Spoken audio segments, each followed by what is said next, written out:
tous nos invités. Merci d'avoir accepté de venir à cette rencontre. Cette rencontre qui se déroule dans cette salle, qui est une salle de fête, mais c'est sûr que nous ne sommes pas venus pour la fête. Nous sommes venus surtout pour réfléchir.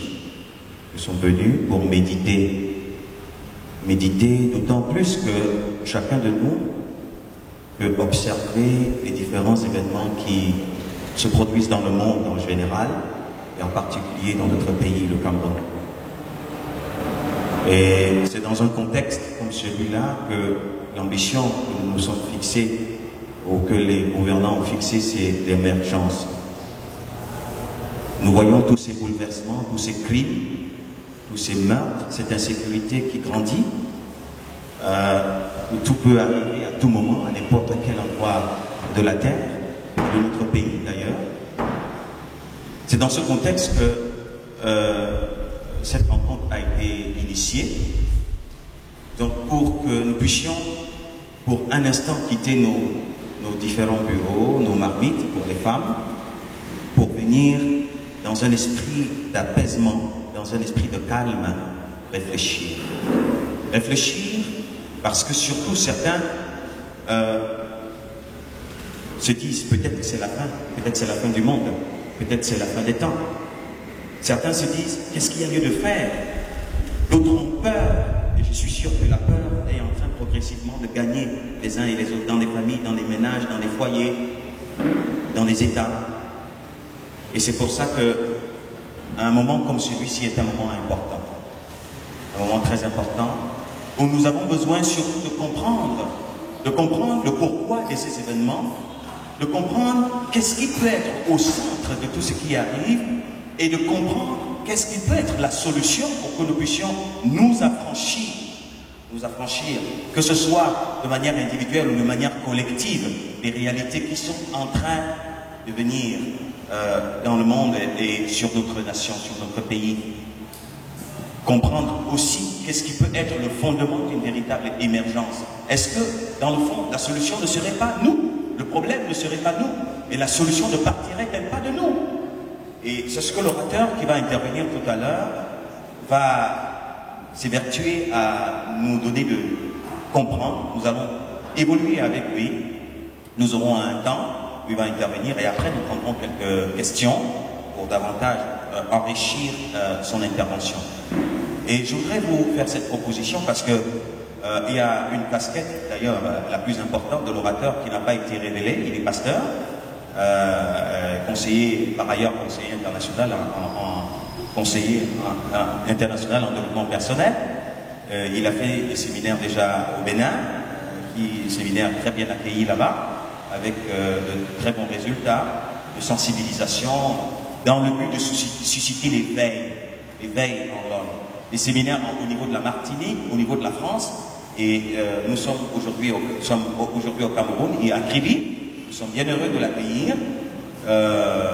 Donc je vais, sans plus tarder, avec la permission de monsieur le modérateur, inviter le pasteur Luc Bimaï, que nous allons encourager.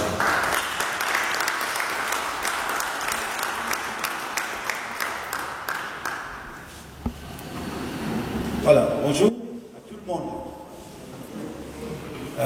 C'est un plaisir immense de passer ces quelques moments avec vous. J'ai choisi volontairement de ne pas m'asseoir pour ne pas m'éloigner de vous. Je préfère m'approcher de vous et comme ici la salle avec les micros, je pense que ça va faciliter la communication entre nous. Et mon désir le plus ardent est que ce soit des moments de communication aussi simples que possible. Donc que les termes qui vont être utilisés vous soient accessibles, donc soient accessibles à vos esprits. Nous parlons donc de l'émergence de l'Afrique ou du Cameroun, l'Afrique en général, ou du Cameroun.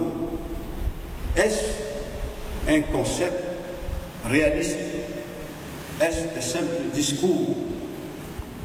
c'est pas politique, économique, nous ne sommes pas là pour parler que de politique et d'économie, mais est-ce que c'est un concept réaliste, ce que nous allons avoir ensemble de manière très brève, et puis on vous donnera le temps de poser vos questions. Et donc, vous voyez, lorsqu'on parle d'émergence, le mot émergence, le mot développement sont presque de la même famille. Et il y a un adage qui dit qu'un pays n'a de richesse que son patrimoine humain. Un pays n'a de richesse que son patrimoine humain. Mais faut-il encore que le pays où son patrimoine humain se fasse une vraie idée de l'humain. C'est-à-dire que le pays arrive vraiment à se connaître, à voir la vraie lecture de son identité. Et à partir de ce moment-là, le pays peut envisager un avenir qui peut être plus ou moins puissant. Et pour comprendre ce terme émergence ou développement, la manière dont nous allons évoluer nous amènera d'abord dans un premier temps à parler de l'univers, notre univers, comment est-ce qu'il est structuré, l'identité de l'univers.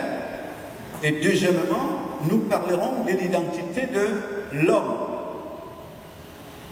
Lorsque vous avez compris l'univers, la manière dont il est structuré, son identité réelle, il devient facile de comprendre la position de l'homme dans l'univers. Mais si vous n'avez pas compris l'univers dans lequel vous êtes, ce qui est sûr, il devient impossible de comprendre sa place dans l'univers. Et au-delà de notre univers, nous parlerons du principe qui a autorisé l'existence de l'univers. Et c'est de cette manière-là que les choses vont être structurées. Et pendant que nous évoluerons, il y aura des petits sous-titres. Toutefois que vous touchez l'identité de l'homme, nous toucherons brièvement l'identité d'une nation. Lorsqu'on parle du Cameroun, le Cameroun a une identité, malheureusement, que la plupart du temps, peut-être le Cameroun lui-même ignore. Donc nous essayerons de toucher l'identité de la nation camerounaise. Nous parlerons aussi brièvement de l'identité d'une nation. C'est quoi la nation? Et au départ donc de l'univers, nous sommes au milieu d'un univers qui est un être vivant. Notre univers, c'est un être vivant. Et la plupart du temps, pour les moins avertis, lorsqu'on parle de l'univers, ils le limitent à la seule sphère qu'ils voient visible. Donc au seul composant matériel. La plupart des personnes, c'est comme ça qu'ils comprennent l'univers. Et vous pourrez comprendre que la méconnaissance de l'univers est le fondement même des inégalités entre les nations. C'est le fondement même des inégalités dans les relations internationales. Le manque de compréhension de l'univers a fait en sorte que cet univers devient l'univers. Lorsque vous le comprenez, vous allez réaliser que les relations entre les nations, entre les humains, se bâtissent sur le principe de la force. Donc, la compréhension de l'identité de l'univers. S'il n'est pas compris, c'est vrai que nous sommes dans l'univers pour le subir. Donc, vous avez dans un univers qui est multidimensionnel. Donc, qui est un être vivant, comme je le disais, un être vivant est composé de deux grandes dimensions. Il y a la dimension morale pour un être vivant. Ce qui fait un être vivant, une dimension morale, qu'on peut définir aussi comme une dimension spirituelle. Et puis, il y a la dimension physique. Or, la dimension morale ou spirituelle s'appuie sur la dimension physique pour se exprimer, pour agir, pour se mouvoir. Et lorsque vous prenez l'univers comme un être vivant, vous voyez donc que l'univers, fondamentalement, son principe est d'abord surtout un esprit, une énergie. Et cette énergie s'appuie sur l'ensemble des composants matériels de l'univers pour agir, pour se mouvoir. Donc cette énergie constitue le principe. Je parle là de l'univers, je parle là de l'univers. Après nous irons au-delà de l'univers. Donc cette énergie constitue le principe de l'intelligence de l'univers. C'est-à-dire que si vous séparez l'univers, ensemble des composants matériels, vous séparez ces ensembles de composants matériels de la dimension esprit, vous avez un univers inintelligent. Vous n'avez plus rien qui bouge. Voyez, ça c'est très important. Lorsque vous voyez les photos qui nous sont renvoyées par les satellites qui sont placés au-dessus de nos têtes, généralement ces satellites, pour avoir une vraie vision de l'univers, elles se placent au-dessus de la sphère terrestre, au-dessus. Elles sortent de l'atmosphère. Ils sortent de l'atmosphère, ils sont placés au-delà de notre univers. Donc, ce sont ces satellites qui nous renvoient les images de l'univers comme un amas de matière. Mais cet amas de matière, les humains en font partie. C'est-à-dire que sur ces photos géographiques qui nous sont, que tout le monde, certains les mettent dans leur maison, d'autres dans leur bureau, c'est-à-dire que cette boule de terre que vous voyez, parmi ces composants matériels, il y a les humains. Il y a les humains. Parmi ces composants matériels, il y a les arbres, il y a les océans, il y a des animaux. Donc c'est un ensemble de composants matériels. Et au-dessus de cet ensemble de composants matériels, il y a la sphère spirituelle. Et c'est elle qui constitue la hiérarchie de l'univers. Et c'est à partir de cette sphère spirituelle que le pouvoir se bâtit dans le monde.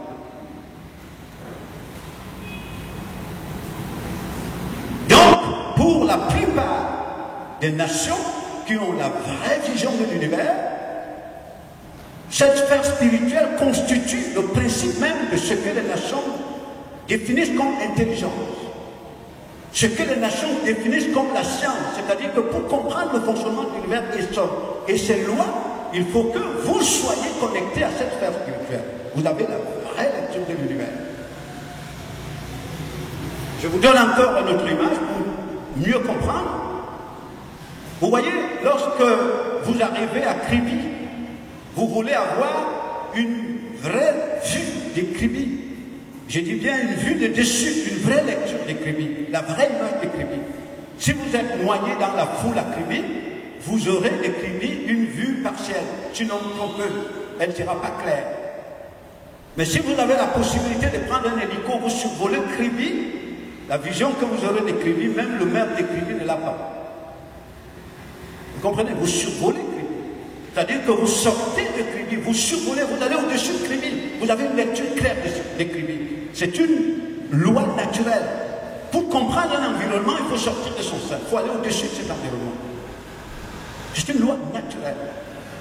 Et si vous voulez avoir la vraie lecture de la Terre, je dis bien du globe terrestre, ce qui compose cet ensemble des éléments matériels de la Terre, si vous allez au-delà de la sphère terrestre, vous prenez une fusée, vous sortez de la Terre, vous allez vous placer là où se trouvent les satellites, vous avez la Terre dans votre paume de main, vous avez la vraie lecture de la Terre, c'est-à-dire vous sortez de la Terre, vous sortez, je suis là dans la dimension physique, vous sortez de la Terre, vous avez la vraie vision de la Terre.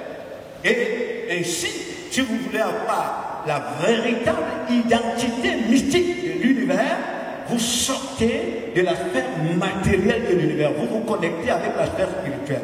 C'est ainsi que certains qui ont été considérés comme des grands penseurs, des grands scientifiques, il suffit simplement qu'ils sortent de son corps comme des sorciers, il sort de son corps, il se connecte à la sphère spirituelle, il a la vraie lecture de l'univers. Voyez très bien. Donc, les forces qui transforment l'environnement matériel sont en haut, mais elles coopèrent avec l'humain.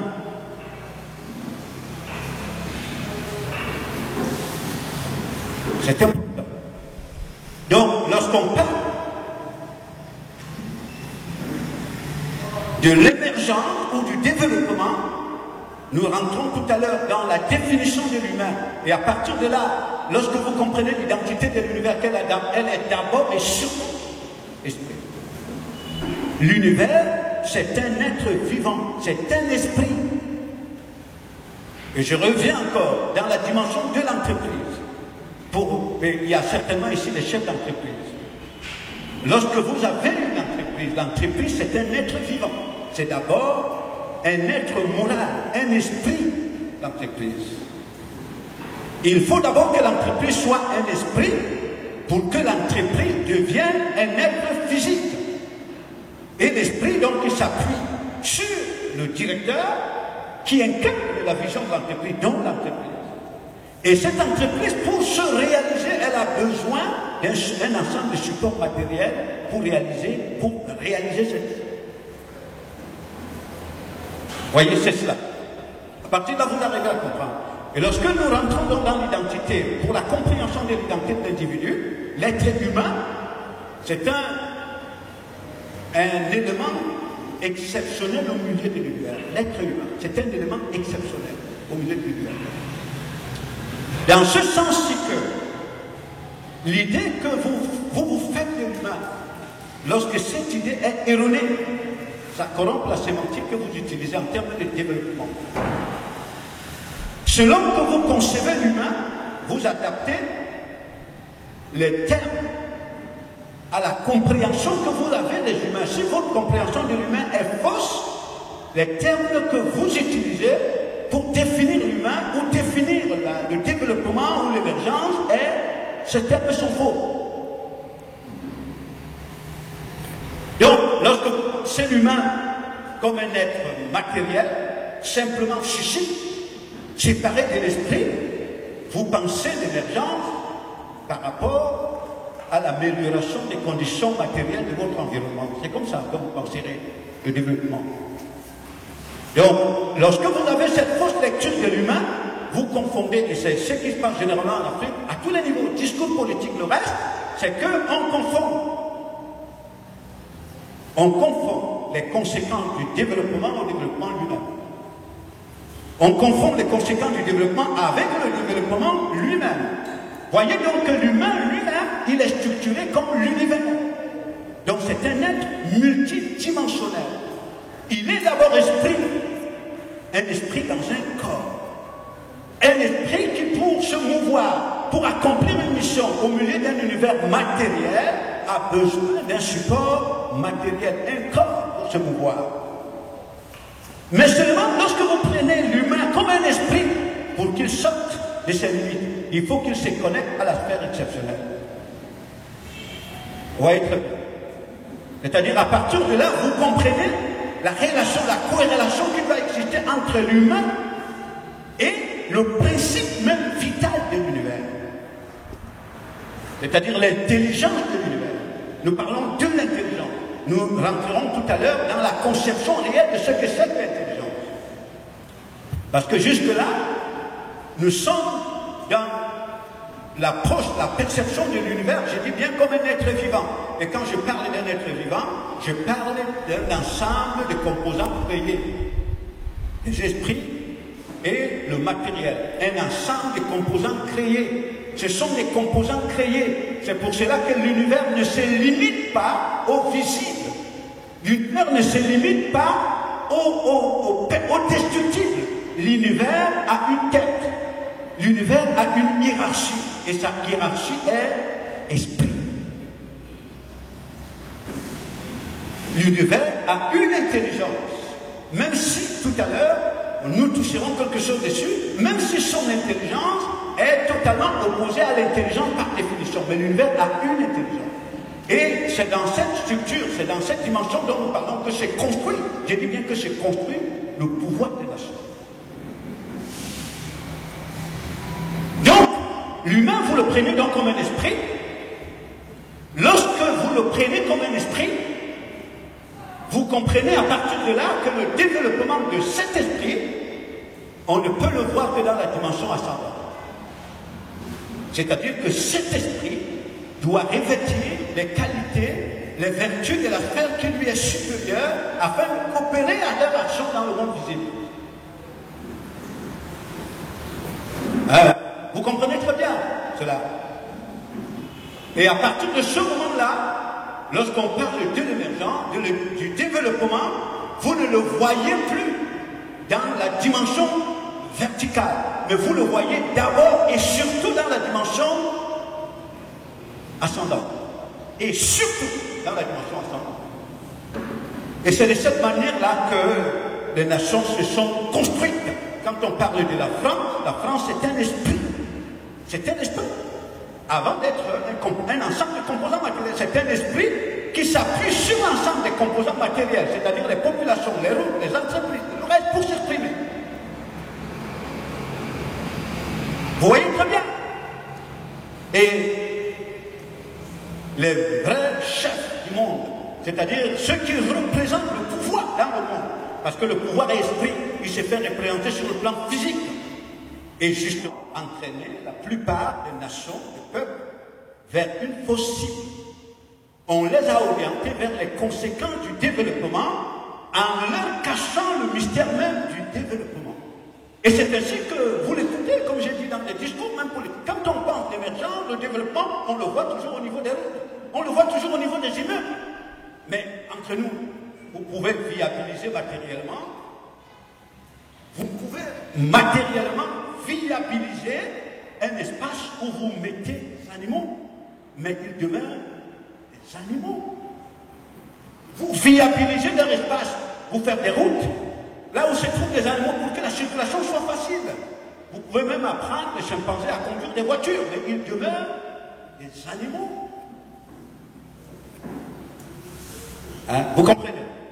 Et c'est important.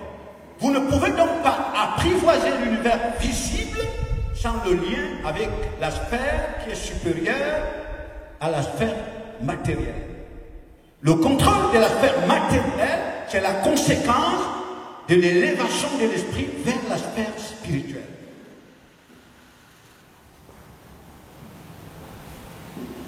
C'est ainsi que le monde sert quand on parle.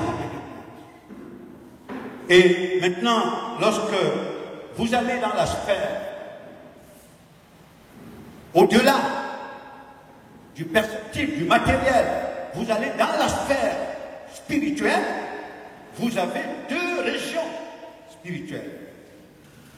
Vous avez la région spirituelle inférieure, comme ça que je la nommerai, qui constitue, je dis bien qui constitue l'âme des nations. La région spirituelle supérieure, c'est une énergie, ce sont des entités spirituelles. Vous comprenez bien le langage qui est utilisé dans le monde. Telle nation est la première puissance du monde, c'est-à-dire puissance cosmique. L'autre nation est la deuxième puissance du monde. Ça veut dire que cette nation est une deuxième puissance cosmique. C'est la représentation de la sphère supérieure de l'univers. Et lorsque vous allez au-delà de la sphère inférieure, la région spirituelle de l'univers, la région inférieure de l'univers, vous rentrez dans la sphère, la région supérieure de l'univers, le principe de l'intelligence créatrice. Et donc, comme nous l'avons dit tout à l'heure, pour que vous ayez la lecture claire de l'univers avec tous ses composants, les lois qui le régissent, il faut sortir de cet univers pour que vous épousiez l'identité de la sphère supérieure de l'univers, ce qui est appelé, même dans le langage onésien, la hiérarchie spirituelle. Les hiérarchies spirituelles. Lorsque vous épousez leur identité, comme ce sont des intelligences, même si ce sont des intelligences écrasantes, étouffantes, oppressantes, lorsque vous épousez leur identité par un lien avec ces forces, vous avez la vraie lecture de l'univers. À partir de là, vous pourrez comprendre, vous pourrez avoir la véritable identité des nations. Et vous comprendrez pourquoi la France est supérieure au Cameroun, pourquoi les États-Unis sont supérieurs à la France, pourquoi les Occidentaux écrasent l'Afrique. Vous comprendrez le pouvoir dans le monde. Et pour donc identifier aussi cette sphère spirituelle que nous appelons région spirituelle inférieure, il faut que vous alliez au-dessus d'elle.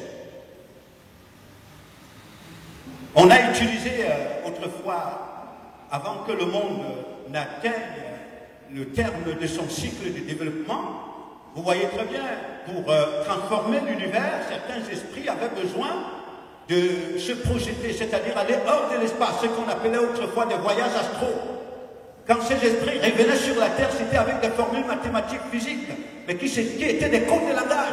Quand tu arrivais à les décoder, tu pouvais fabriquer des bombes, tu pouvais faire des choses extraordinaires. Hein?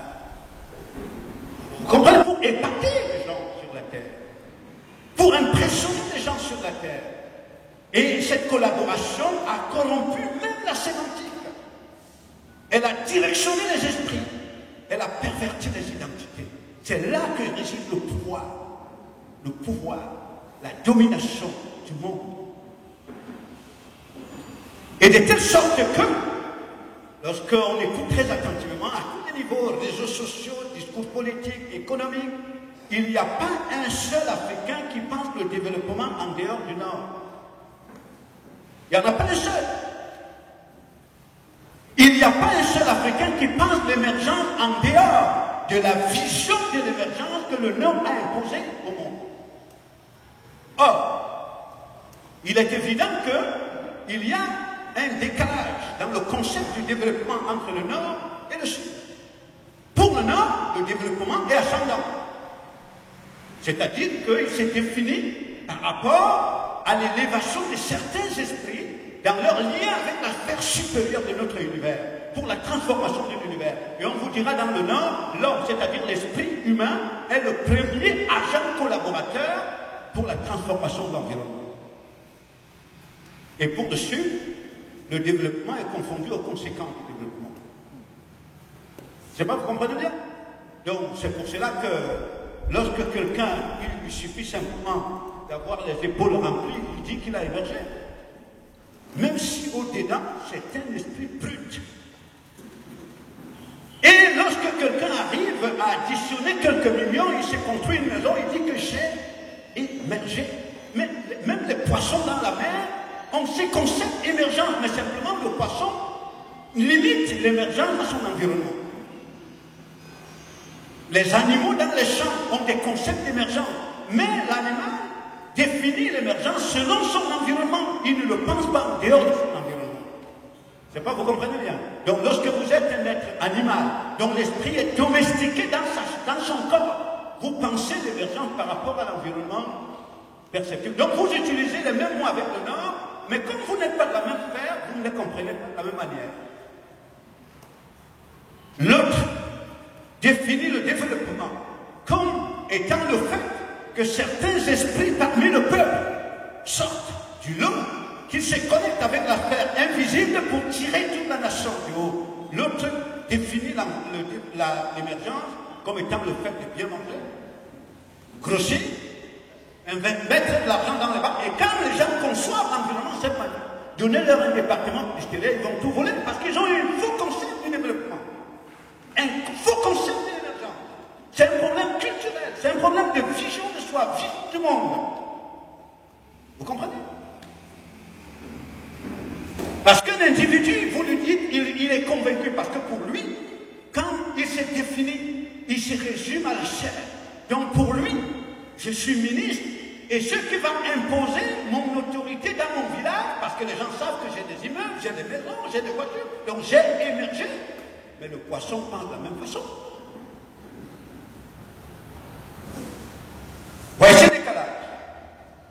Comme disait le président Sarkozy, il dit l'énergie est la base des inégalités entre les peuples, entre les nations. L'énergie. On ne parle pas de l'énergie stérile. On parle de l'énergie qui constitue l'intelligence de cet univers.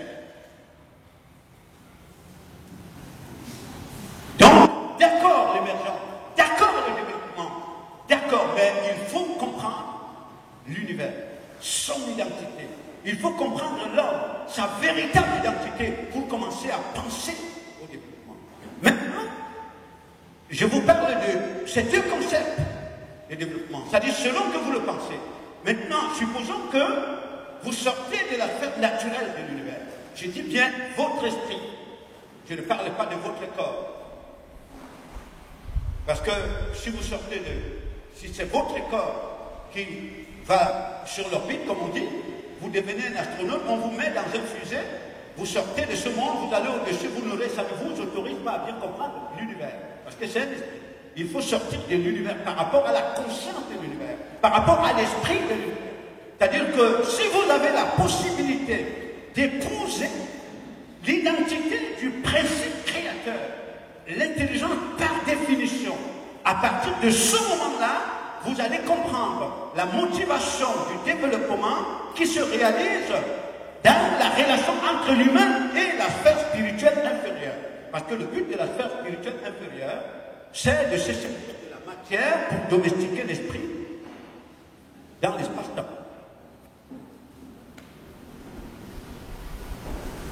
J'espère que nous nous comprenons. Hein? C'est-à-dire que le but, et vous allez le comprendre, c'est là que réside le pouvoir.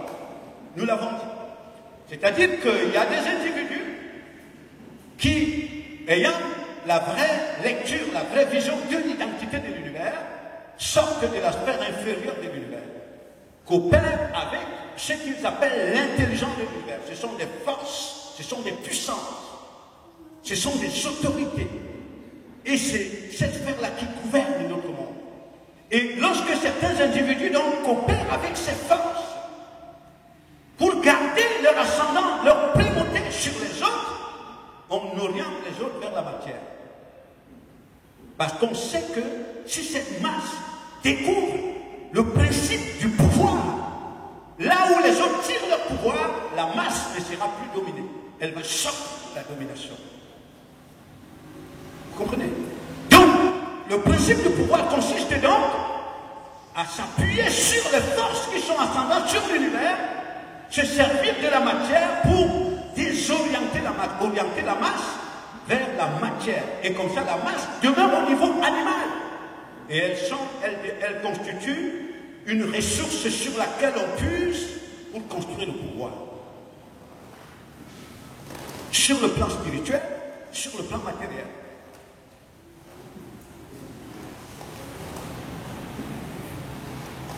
Et à partir de là, donc, vous pouvez comprendre que lorsque une nation au milieu du monde, ou quelques nations, arrivent à prendre conscience de ces lois, de ces principes, on veille à ce que d'autres nations n'accèdent pas dans cette sphère. Parce que les autres nations deviennent un fonds de commerce.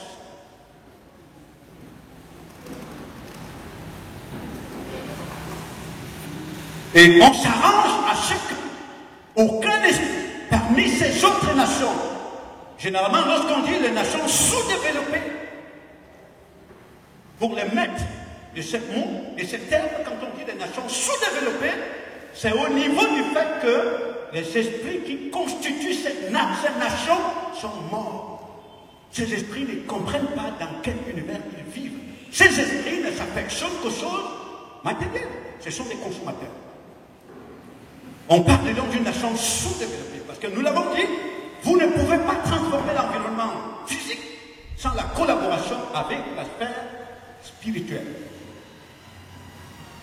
Parce que des qualités ou des termes tels que intelligence, force, puissance, ce sont des vertus de l'esprit, elles viennent d'en haut, elles ne sont pas de la terre. Vous voyez? Donc l'humain n'est que dépositaire, l'humain n'est qu'un réceptacle. L'humain n'est qu'un support au travers desquels cette sphère s'exprime, se fait apprécier, se fait voir, directionne le monde. L'humain, esprit, c'est un simple réceptacle, un simple collaborateur des forces qui sont ascendantes.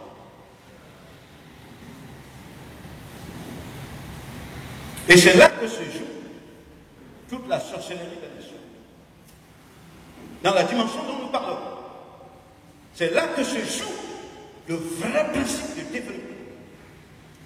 Et cela fait que nous voyons un univers qui change. Sur tous les plans, les mentalités changent. L'identité change, mais le naïf ne comprend pas qu'est-ce qui est à la base du changement.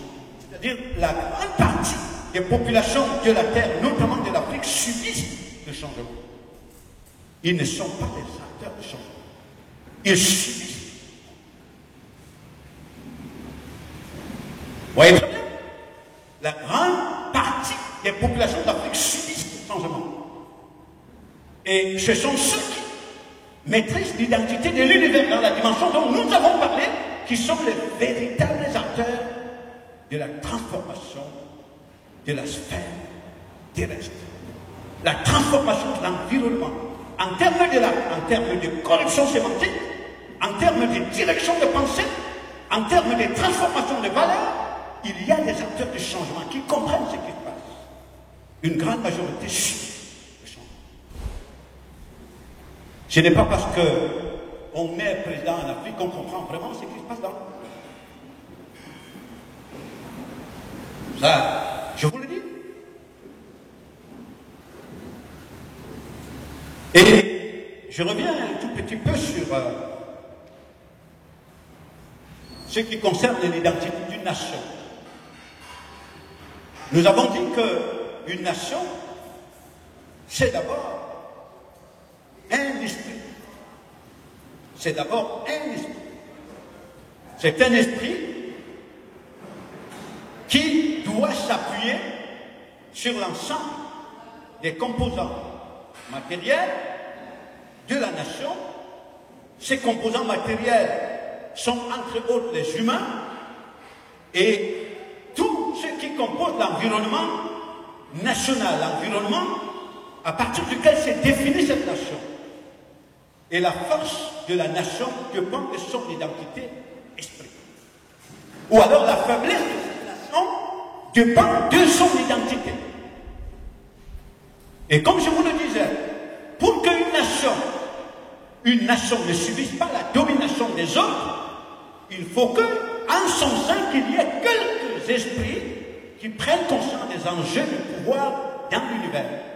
Et c'est que ces quelques esprits qui sortent de la sphère naturelle, qui se connectent avec les vraies principautés qui dominent le monde, et c'est là où vous entrez dans la naissance ou l'existence ou l'émergence d'une véritable élite qui tue une nation de haut. Et ce sont ces esprits qui deviennent la tête pensante de la nation. Ce sont ces esprits qui directionnent la vision d'une nation. C'est à partir de là qu'on peut dire qu'une nation, c'est un esprit. Un esprit. Et à partir, vous pouvez donc comprendre pourquoi, lorsque une nation n'est composée que des animaux, entre guillemets, des animaux, vous pouvez comprendre que vous êtes dans l'univers pour subir l'univers. Vous allez dire, oui, c'est la France qui nous domine. Mais la France connaît son identité à partir de la sphère universelle. Elle exploite les lois de survie. Ce sont des lois de survie. Et l'identité d'une nation se vérifie généralement dans les ambitions qui s'expriment au travers des populations de cette nation. Lorsque vous venez, par exemple, au Cameroun, vous pouvez le vérifier au Bénin, en Côte d'Ivoire, vous allez voir une chose claire, c'est que de haut en bas, les Camerounais sont habités des mêmes ambitions, posséder la force. Posséder la force.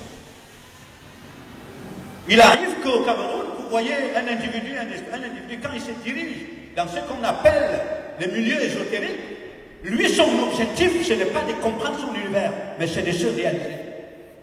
Devenir un directeur, devenir un ministre, devenir président, c'est tout.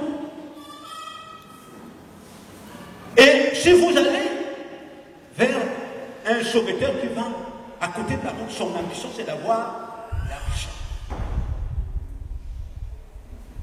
Quelqu'un qui fait sa campagne, il veut devenir député, maire, je ne sais pas quoi, son ambition, c'est d'avoir l'argent. À partir de là, vous comprenez l'identité d'une nation. Vous comprenez l'idée d'une nation se fait d'elle. Vous comprenez? Vous comprenez l'identité d'une nation se fait d'elle. Et donc, à partir de là, vous comprenez qu'au milieu de cette nation, il n'y a pas d'élite, il n'y a pas de masse, parce que tout le monde pense de la même façon. Tout le monde a les mêmes désirs. Mais qu'est-ce qui fait qu'une nation plonge dans cette ténèbres? Parce que les individus ne se connaissent pas, ils ne connaissent pas dans quel univers ils vivent. Et pendant que vous êtes obsédés, vous pensez votre réalisation à partir de la matière. Il y en a qui savent que le pouvoir vient d'en haut et ils s'élèvent au-dessus de vous, ils vont vous écraser. Vous voyez? Et ils vous orientent expressément vers la matière. Comme ça, vous allez subir leur pouvoir. Et lorsqu'ils retournent dans leur collaboration avec la sphère invisible, vous devenez pour eux un fonds de commerce. Parce que vos obsessions, vos produits de consommation, c'est eux qui doivent vous les vendre. Donc vous devez vous épuiser pour que eux, ils accroissent non seulement leur force spirituelle, mais aussi leur force matérielle. Et donc, vous êtes une masse ténébreuse et on fait tout pour entretenir votre ignorance. Ce sont les principes du pouvoir. Au Cameroun, vous verrez bien, même les jeunes, lorsqu'ils vont à l'école, c'est un moyen d'accumuler des informations qui vont me permettre de m'insérer socialement. Je m'en fous de comprendre l'identité du monde, je m'en fous de comprendre l'identité du pays, je m'en fous. Ce qui me préoccupe, c'est que je me réalise socialement, parce que je suis convaincu que je ne suis que chef. Et à partir de là, donc, lorsque vous utilisez au milieu d'un tel peuple, vous parlez du terme émergence, vous parlez du terme développement, en fait, c'est un concept qui devient une utopie totale. Parce que vous ne comprenez ni le développement pour entrer dans les véritables conséquences du développement.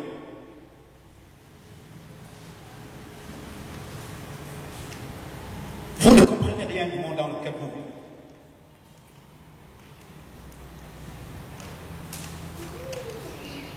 Et d'où le terme qui a été présenté, l'émergence ou le développement, est-ce un concept réaliste? Est-ce un concept réaliste? Ou un concept utopique, si vous voulez? Donc, il est important que nous percevions réellement le mystère de l'idée du développement, que nous comprenions, un, dans un premier temps, l'identité de notre univers, de deux, l'identité de l'homme au milieu de l'univers. Parce que le développement se fait dans le sens ascendant. Donc, maintenant, je touche cette autre dimension très importante qui concerne ce que j'ai appelé tout à l'heure la région spirituelle supérieure. Donc, de laquelle dépendent ces deux premières sphères de l'univers à laquelle je venais de faire allusion, auxquelles je venais de faire allusion. Donc, vous avez la sphère spirituelle de l'univers qui constitue, j'ai bien dit, l'intelligence des nations, le principe de l'intelligence des nations, parce que même dans le langage onésien, on vous dit clairement que la hiérarchie spirituelle est l'arme du pouvoir des nations. Donc, c'est cette sphère spirituelle qui s'appuie sur tous les composants matériels pour se mouvoir. Donc, de telle manière que vous n'êtes pas libre de penser. Vous n'êtes pas libre de réfléchir. Donc, la connexion vers l'ensemble des éléments matériels, des composants matériels de l'univers, a fini donc par faire ce qu'on appelle maintenant des objets connectés. Nous avons un univers matériel dont l'ensemble des composants sont connectés à la même conscience. Au point que n'importe où que vous alliez dans le monde, vous allez trouver que les gens sont obsédés de la même chose. Posséder l'argent. N'importe où que vous allez dans le monde. Les gens sont possédés de la même chose. N'importe où, n'importe quel milieu, si vous allez dans les groupes spirituels, ce que les gens invoquent, c'est la force qui leur permet d'avoir l'argent. Vous allez dans le milieu politique, l'obsession des gens, c'est d'avoir l'argent. Vous allez dans le milieu économique, l'obsession des gens, c'est d'avoir l'argent. Je parle là de la vie. L'obsession de tous, c'est d'avoir l'argent. Quand quelqu'un ambitionne le poste présidentiel, son obsession, c'est d'avoir l'argent.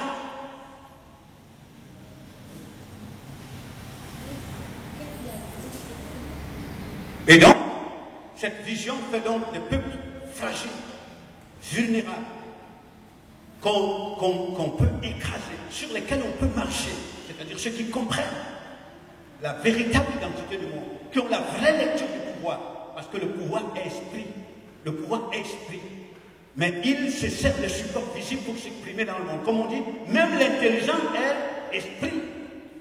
Peut-être que, avant de terminer, je vous donnerai tout à l'heure l'exemple d'un peuple que tout le monde connaît dans le monde, qui est, par rapport au nom, très moins, mais extrêmement puissant. Parce que ce peuple comprend dans quel monde nous vivons. Alors, lorsque vous allez donc dans la sphère que j'appelle la sphère supérieure, donc à laquelle est subordonnée la sphère spirituelle de notre univers et la sphère matérielle, vous comprenez que cette sphère qui constitue la région supérieure la région spirituelle supérieure constitue le vrai fondement de l'intelligence du développement de l'homme. C'est-à-dire que pour que le pouvoir change dans le monde, prenez le pouvoir, j'ai dit, le pouvoir, ce n'est pas les humains. Les hommes sont la projection du pouvoir. Il vient d'en haut, il vient de la sphère spirituelle. Le pouvoir, c'est ce que Albert Einstein disait que l'univers, c'est un cône. Et au-dessus du cône, il y a une énergie qui, au fil des temps, elle fond dans le cône. Elle devient information. Cette énergie, c'est elle qui s'exprime, c'est elle qui parle, c'est elle qui excite les hommes, c'est elle qui constitue le fondement du pouvoir. Et ce sont ceux qui sont la première représentation de cette énergie qui domine le monde. C'est elle qui domine le monde. Voyez très bien. Donc, pour que vous vous éleviez au-dessus de cette énergie qui étouffe le monde, qui non seulement elle cherche à vous domestiquer dans la matière, elle vous trompe que vous êtes puissant parce que vous accumulez le périssable, que vous allez quitter un moment donné. Cette énergie qui constitue le principe de la tromperie. Vous voyez très bien. Il y a une dame qui, dernièrement, m'a appelé au téléphone et avec laquelle j'étais en conversation. Et elle avait pris contact avec moi sur les réseaux sociaux. En me disant ceci, elle me dit, pasteur, j'ai traversé toutes les stades de la conscience. Je suis allé au-delà de notre univers. Elle me dit, je possède un pouvoir énorme. Bien, je possède un pouvoir énorme. Et je peux m'en servir quand besoin se présente. J'ai dit à cette dame que l'erreur que vous faites, c'est que pour tout être naturel, animal, lorsqu'il arrive qu'il sorte des limites de sa sphère naturelle et qu'il se connecte avec cette région spirituelle inférieure, puisqu'il ne connaît pas la région spirituelle supérieure, il déduit qu'il est entré en contact avec le grand architecte de l'univers. Vous comprenez? C'est normal. Puisque vous sortez de la sphère inférieure, vous vous connectez avec la sphère supérieure aux humains. Et comme vous ne connaissez pas le principe intelligentiel, le principe créateur, vous déduisez que vous avez rencontré Dieu. Et vous croyez que vous avez le pouvoir. Je lui dis, c'est cela d'être naturel. Mais je lui dis, il y a une sphère spirituelle, région spirituelle supérieure, à laquelle, à celle qui s'exprime au travers de vous. Et lorsque vous la voyez s'exprimer, vous vous rendrez compte que vous êtes trompé. Donc, pour que donc le pouvoir change dans le monde, c'est pouvoir oppressant, dominateur, écrasant, qui apprivoise l'esprit de l'homme dans la matière, il faut que l'homme-esprit prenne conscience qu'en se définissant, en pénétrant la sphère supérieure de la création, il peut s'élever et au-dessus de la sphère inférieure et au-dessus de la sphère supérieure de l'univers, il peut rentrer dans le principe créateur. C'est là où vous rentrez dans la liberté. Vous rentrez dans l'intelligence, vous comprenez le monde. Et c'est au travers de ces esprits que le destin d'une nation peut changer. Vous voyez? C'est au travers de ces esprits que le destin d'une nation peut changer. Alors, Vous prenez un exemple que le Cameroun a 20 millions d'habitants, mais chaque habitant ne pense qu'à l'argent. Mais obsédé que de l'argent, l'intelligence va pénétrer par qui? Mais par personne, parce que tout le monde est préoccupé que par l'argent. Vous voyez cela? Tout le monde n'est obsédé que de l'argent. Or, l'intelligence, il veut pénétrer pour révéler au peuple collectivement son identité, mais il faut qu'il pénètre par un esprit. Mais tout esprit est domestiqué dans l'argent. C'est là que se joue le destin des nations.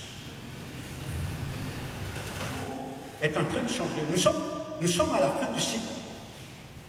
Nous sommes à la fin du cycle. Ce qui a été prédit comme étant, on a prédit le 21e siècle comme étant celui de la projection de l'esprit dans la matière.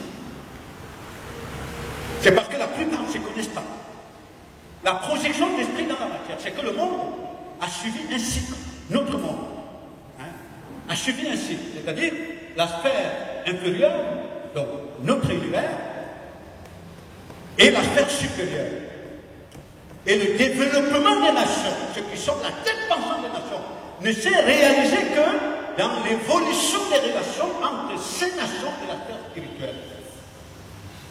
Et pendant ce temps, il y a un mariage mystérieux qui se réalisait secrètement entre la sphère inférieure, la sphère spirituelle inférieure et l'univers. Et vous réalisez en ce moment-ci que toute la terre est unie par la même identité.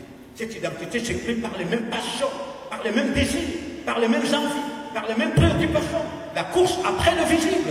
Et le président américain pouvait dire, nos peuples, nos différences sont apparents, mais tout le peuple se rencontre par les mêmes désirs. Tous nos peuples sont gouvernés par la même conscience. Vous voyez, c'est cela, la réalité du monde. Donc, il arrive donc que pendant que les nations du Sud étaient obsédées par la course après l'argent, d'autres nations qui sont la tête pensante de l'univers étaient en train de marier toute la terre à la sphère cosmique.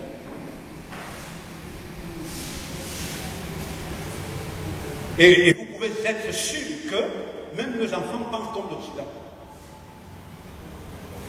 Vous voyez, tout le monde ici pense comme l'Occident. J'ai un petit frère qui m'a dit une fois, je ne vais pas citer son nom, mais un officier supérieur à la police, je marche avec lui, il me dit que ici, dans ce pays, si tu n'as pas d'argent, tu es une ordure. Mais si tu as de l'argent, même si tu es une brute, c'est-à-dire un animal, tout le monde se protège, je veux avoir l'argent. Et lors d'une conférence à l'université catholique, vous voyez bien des étudiants du dernier cycle, je leur pose la question de savoir, je leur demande, mais c'est quoi votre vision pour votre pays? Dites-moi. Je vous dis de manière unanime, tout le monde me dit, je m'en fous du Cameroun. Ce que je veux, c'est l'argent. Vous voyez comme dans un univers qui est esprit, où le rapport de force, le rapport entre les nations et les humains, c'est sur le principe de la force. Et un ami, un avocat qui revenait d'un pays d'Afrique, que je ne citerai pas le nom, et puis il s'était entretenu avec un haut fonctionnaire. Il me dit, mais curieusement, ce que tu dis, mais c'est curieux. J'ai eu la conversation avec un haut fonctionnaire qui me dit, je m'en fous de l'État, ce que je veux, c'est là.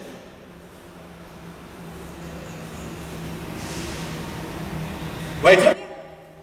Je veux devenir ministre, je veux devenir médecin, mais ce que je veux, c'est l'argent.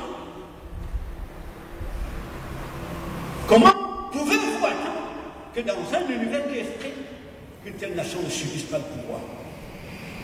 Elle va suivre. Donc, je vous laisse le temps de poser des questions. Je me résume simplement en 2 mots. Pour donc comprendre le développement ou l'émergence, 1, il faut d'abord comprendre votre univers, qui est esprit. De 2, il faut comprendre l'identité d'un humain qui est esprit. Et l'émergence ou le développement s'est fait sur le plan ascendant. C'est-à-dire l'esprit doit se connecter au pouvoir pour participer au pouvoir. Comprenez? Pour participer au pouvoir. Et pour que vous participiez à la manifestation du pouvoir par excellence, le principe créateur, il faut que vous acceptiez sortir de votre univers, vous marier avec le principe créateur pour participer à la restauration du pouvoir. C'est le principe. Personne ne peut le changer. Si vous, ce sont des lois naturelles. Et ce que je voulais terminer tout à l'heure, je voulais parler des Juifs. Vous voyez, lorsque vous allez aux États-Unis, lorsqu'on touche ces choses, les gens qui ne sont obsédés que par l'argent, ils dorment. Ils dorment. Lorsque vous allez en France, aux États-Unis, vous allez voir ceci. Ce qui fait la puissance des États-Unis, c'est l'élite intelligentielle juive. Vous allez en France, vous allez voir que ce qui fait la puissance de la France, c'est l'élite intelligentielle juive. Et la même chose en Allemagne. Mais posez-vous la question, pourquoi? C'est que les Juifs, de manière culturelle, ils ont la vraie lecture de l'univers. Ils ont la vraie connaissance de l'identité de l'univers. Le Juif sait que le pouvoir vient d'en haut. L'intelligence vient d'en haut. Contrairement à l'Africain qui croit que l'intelligence, ça vient des livres. Or, quand vous allez dans les livres, ce que vous recevez la lettre, vous êtes hors de l'esprit de l'information. Parce que l'esprit est le principe de l'information. Vous comprenez bien? Il le sait. Donc, lorsque vous percevez comment fonctionne l'univers, vous contrôlez l'univers. Vous pouvez manipuler l'univers. Ou alors vous pouvez participer à la protection de l'univers. Donc, les Juifs comprennent bien l'univers. Puisque quand vous voyez l'arrière-plan culturel des Juifs, ce peuple sait que l'humain-esprit coopère avec le pouvoir. Et ce qui fait que quand le Juif n'a pas la révélation du principe de l'identité de leur patriarche, il se connecte à la sphère spirituelle inférieure, qu'il confond au principe créateur. Vous comprenez? Et pour cela, vous verrez clairement que même ceux au travers desquels cette sphère supérieure a opéré des ravages sur la terre, ils ont un arrière-plan juif. Vous verrez, M. Hitler était juif. Vous verrez, Albert Einstein, il a une racine juive. Parce qu'ils comprennent. Et ils ont trompé. C'est pour ça que l'Occident a trompé l'Afrique. On les a amenés à confondre le développement et les conséquences du développement. Il n'y a pas de... Nous sommes dans un univers qui a des causes à effet. Mais on vous a trompé à aller vers les causes, non, vers les effets et non les causes. Vous voyez bien? C'est comme ça. Et lorsque vous avez dans un tel peuple, soyez garantis que vous avez tous les moyens qu'il faut pour subir le monde. Vous avez toutes les ressources pour subir le monde. Et dans cette approche de l'univers, vous devenez des êtres qui sont habités de la haine de l'intelligence. Ce sont des êtres qui haïssent l'intelligence, parce que l'intelligence, ne la confondez pas avec les informations du livre. L'intelligence, c'est l'esprit. Lorsque on vous oriente vers les effets au lieu des causes, vous devenez des ennemis de la richesse. Parce qu'on vous trompe que la richesse, c'est la poussière. Or, la richesse, c'est l'esprit. Vous comprenez bien? C'est pour cela que si vous venez en Afrique, vous faites une annonce, ce monsieur venu à la radio, vous dites, j'ai dans ma valise 20 milliards d'euros. Je vous dis, vous allez avoir des émeutes. Les gens vont se marcher dessus. Même monsieur le ministre va sortir sa veste. Il va venir avec le pantalon pour qu'on ne le reconnaisse pas. Ah oui, c'est ce que je vous dis. Vous allez avoir des émeutes. Mais si vous dites aux gens, vous faites une annonce, je voudrais vous révéler les principes de domination sur l'univers, vous ne verrez personne. Je vous laisse poser des questions. Je vais rappeler qu'il est un conseiller international en développement personnel et qu'il est surtout pasteur. Il a fait des séminaires peu partout dans le monde, il parcourt le monde pour, comme un simple instrument, participer au réveil des esprits, à l'éveil de conscience. Et nous nous demandons si nous avons bien perçu la profondeur de ce message, qui est d'ailleurs très profond, qui nous révèle que nous avons été faits pour être des hommes spirituels, mais en réalité nous ne sommes que chairs aujourd'hui. Et que c'est là peut-être certainement la source de nos misères, de nos malheurs, de nos déboires, et qui nous faut revenir à la véritable considération de notre identité en tant qu'homme, en tant qu'esprit, parce que c'est là que vient la force et le pouvoir. D'autres ont certainement mieux compris que moi, et peut-être certains ont des préoccupations, des questions. Nous allons vous inviter à poser vos questions. S'il y en a, vous levez le doigt, on va vous remettre le micro de manière concise et de manière précise. Vous exprimez votre préoccupation et puis le pasteur de Émail se fera le plaisir de vous apporter des éléments de réponse. Est-ce qu'il y a des questions? Pasteur, vous avez dit que l'univers est constitué de la matière et que l'homme fait partie de cette matière et que pour nous développer, nous devons sortir de cet univers. Comment nous sortir de cet univers pour comprendre si nous sommes par définition des matières constituantes de l'univers même? Alors, ce que j'ai dit précisément est que l'univers est multidimensionnel. Il n'est pas constitué que de la matière. J'ai dit que l'univers est d'abord et surtout l'esprit. Il est constitué de l'esprit et de la matière. Et donc, selon les lois naturelles, l'esprit a la prédominance sur la matière. C'est l'esprit qui donne forme à la matière. Donc, si vous séparez l'esprit de l'univers, vous avez un univers inintelligent. Ça veut dire que rien ne bouge. Tout s'écroule. Vous prenez l'exemple de votre corps, la structure de votre corps, j'en ai fait le lien avec la manière dont l'humain est structuré. Il y a cette dimension esprit ou énergie et il y a la dimension matérielle. Mais ce qui dirige la dimension matérielle de l'homme, c'est-à-dire nos organes visibles, c'est l'esprit. Lorsque vous retirez l'esprit, l'homme s'effondre. Il n'existe plus. C'est comme si vous avez compris l'identité de l'humain, vous avez compris l'identité de l'univers. Donc maintenant, pour que l'humain, l'être humain puisse on dit bien se développer, c'est-à-dire quand on parle de développement, ça veut dire que sortir des limites de sa sphère, aller vers la sphère supérieure. Pour que vous rentriez dans l'exceptionnel, il faut qu'il y ait un mariage entre l'esprit que vous êtes et la sphère, et on pourrait dire la tête pensante. Et c'est ce qui constitue le fondement de l'identité des nations. Donc maintenant, l'objectif de notre communication, c'est de vous aider à comprendre qu'il y a deux régions spirituelles. Il y a la région supérieure, principe créateur, et il y a la région inférieure. Généralement, le pouvoir des nations se construit avec, dans le mariage avec la région inférieure de l'univers. Ce qui est considéré pour certains comme étant l'architecte de l'univers.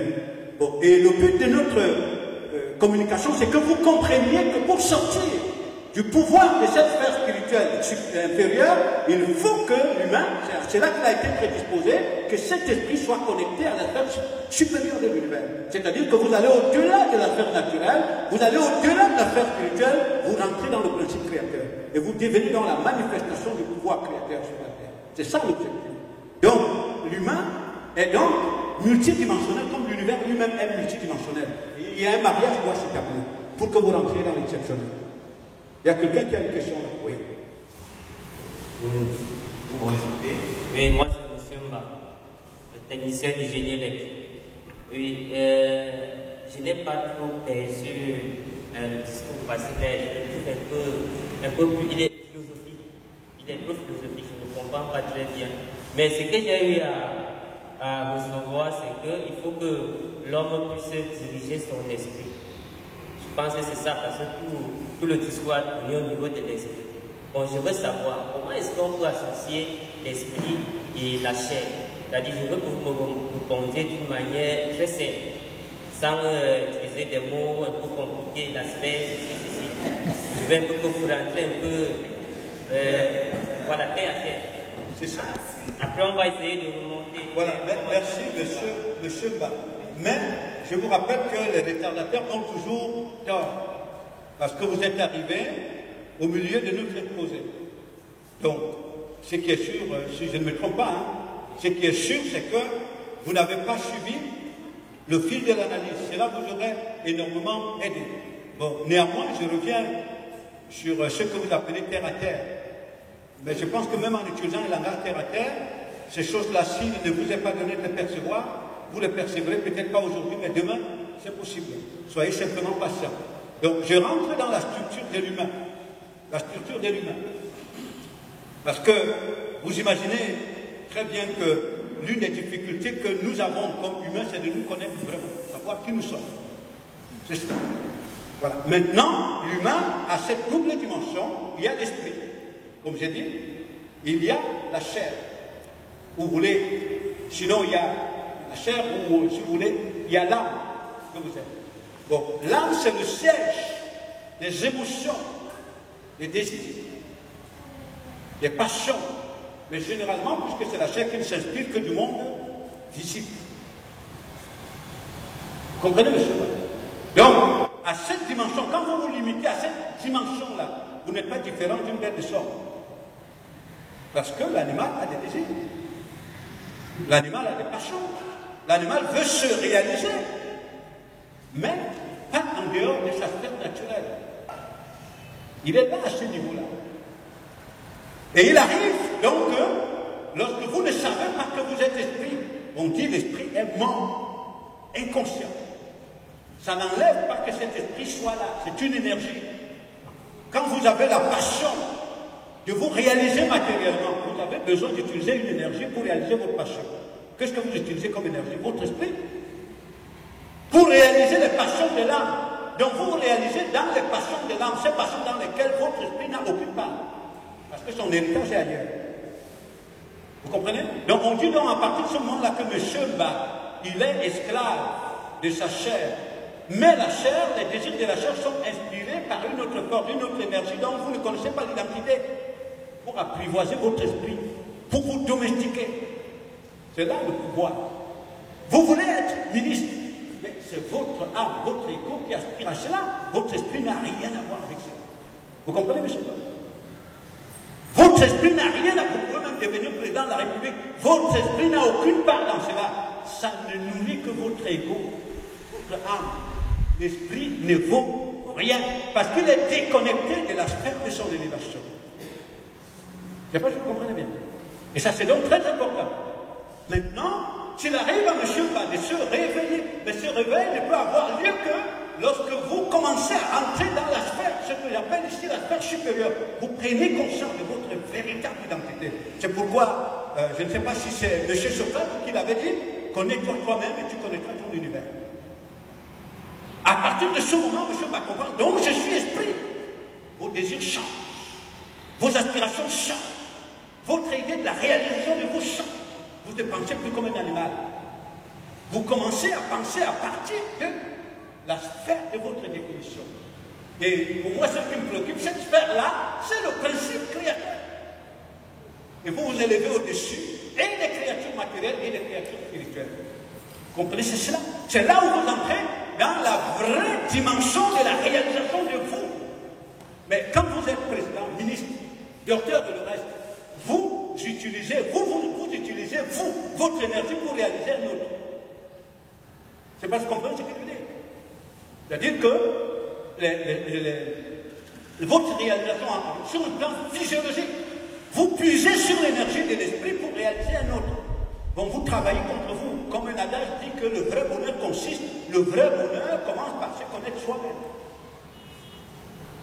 Et à partir de là, vous pouvez travailler pour vous-même. Vous-même. Vous comprenez, monsieur? C'est cela. Et moi, lorsque je parle du principe créateur, c'est-à-dire la région spirituelle supérieure, pour ceux qui ont le rapport avec les écrits bibliques, quand vous voyez le Messie, il avait bien un concept de réalisation de lui, mais lui, se définissant comme esprit, il ne pensait pas se réaliser par rapport au fini, mais par rapport au principe créateur. Il s'est levé au-dessus de tout. Il est devenu la fonction physique du pouvoir, de l'intelligence, de la force, de la puissance dans l'univers. Pour nous révéler la vraie identité de l'homme. C'est comme ça. Donc ces principes auxquels nous faisons, ils sont connus dans le monde. Ce sont des principes géopolitiques. Ce sont des principes du pouvoir, de domination dans le monde. Je suis Alex Bouni, journaliste du quotidien Le Messager, c'est-à-dire le départemental du Messager dans le département aussi, si vous me permettez. Alors, vous pensez qu'il est possible de mourir dans la chair et s'élever dans l'esprit, alors que nous avons encore des problèmes élémentaires dans la vie? Ça, c'est ma première préoccupation. Alors que du côté de l'Europe, nous ne sommes plus à ces problèmes élémentaires. On a traversé ces problèmes élémentaires et il est donc très facile pour eux de mourir, n'est-ce pas, dans la chair et s'élever. Et pour apporter l'émergence telle que vous l'avez définie, comme étant la compréhension de l'univers par la force.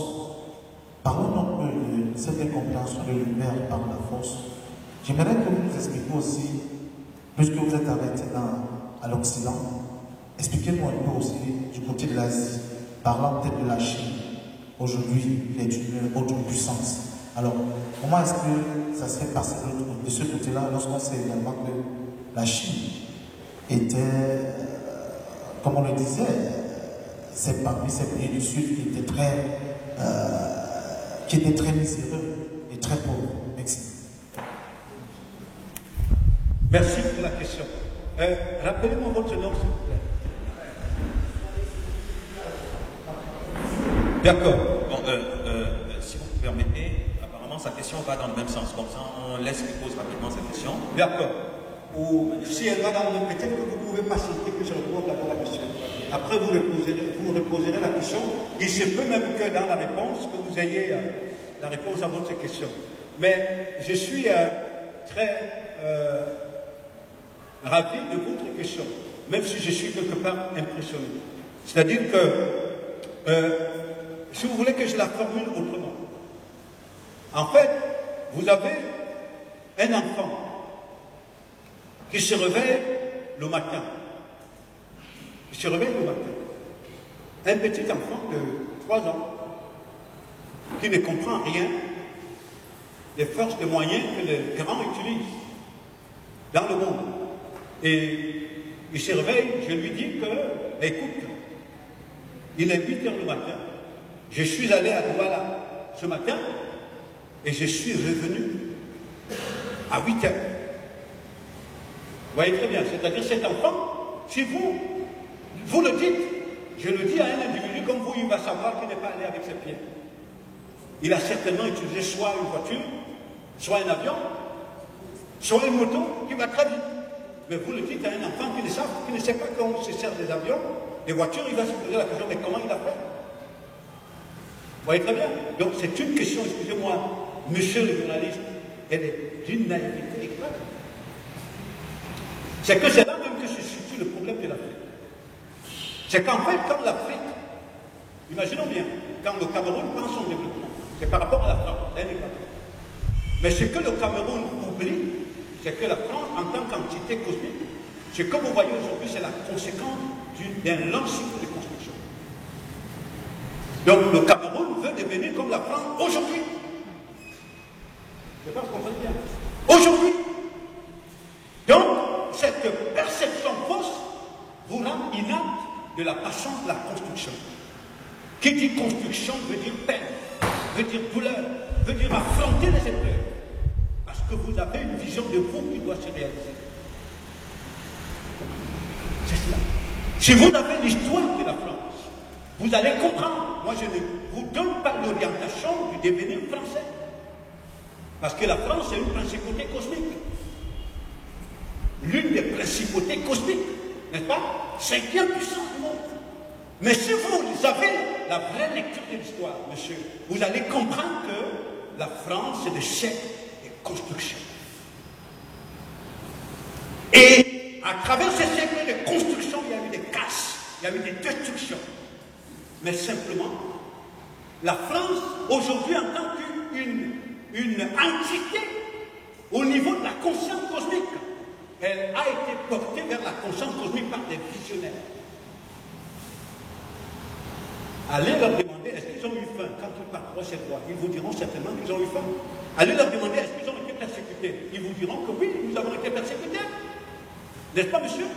Mais leur objectif était de communiquer à la France dans l'ensemble la vraie vision de l'univers. Ils ne recherchaient pas l'argent. Parce qu'ils avaient perçu ce qui est au-dessus du matériel. Ils avaient compris. Et c'est ce discours que Sarkozy avait fait à Dakar. Il dit le problème de l'Afrique, c'est que l'Afrique n'a pas compris que l'univers doit se dompter. On doit contrôler les lois de la nature. C'est-à-dire qu'il faut aller au-delà du visible. Si vous rentrez dans l'intelligence de la Chine, c'est parce que la Chine a compris l'univers. Qu'elle s'est démarquée, entre guillemets, des faibles nations. Parce qu'ils ont compris. Vous posez la question à l'Asie, ils vous diront que c'est là le sentier. Mais le problème, c'est que au Cameroun, tout le monde veut dire, mais comment je peux me lever sans avoir ma maison? Vous voyez très bien. Mais plus vous n'êtes préoccupé que d'avoir la maison, plus vous alourdissez votre esprit. Plus vous ne voulez que devenir président, vous alourdissez votre esprit. Donc il faut des esprits sacrificateurs, des esprits puissants, qui ne recherchent pas leur intérêt simplement des bas éléments de l'univers, mais qui comprennent l'univers. C'est ça une élite. C'est pour cela que la question, vous voyez très bien, vous m'excuserez très bien, mais je la trouve extrêmement naïve.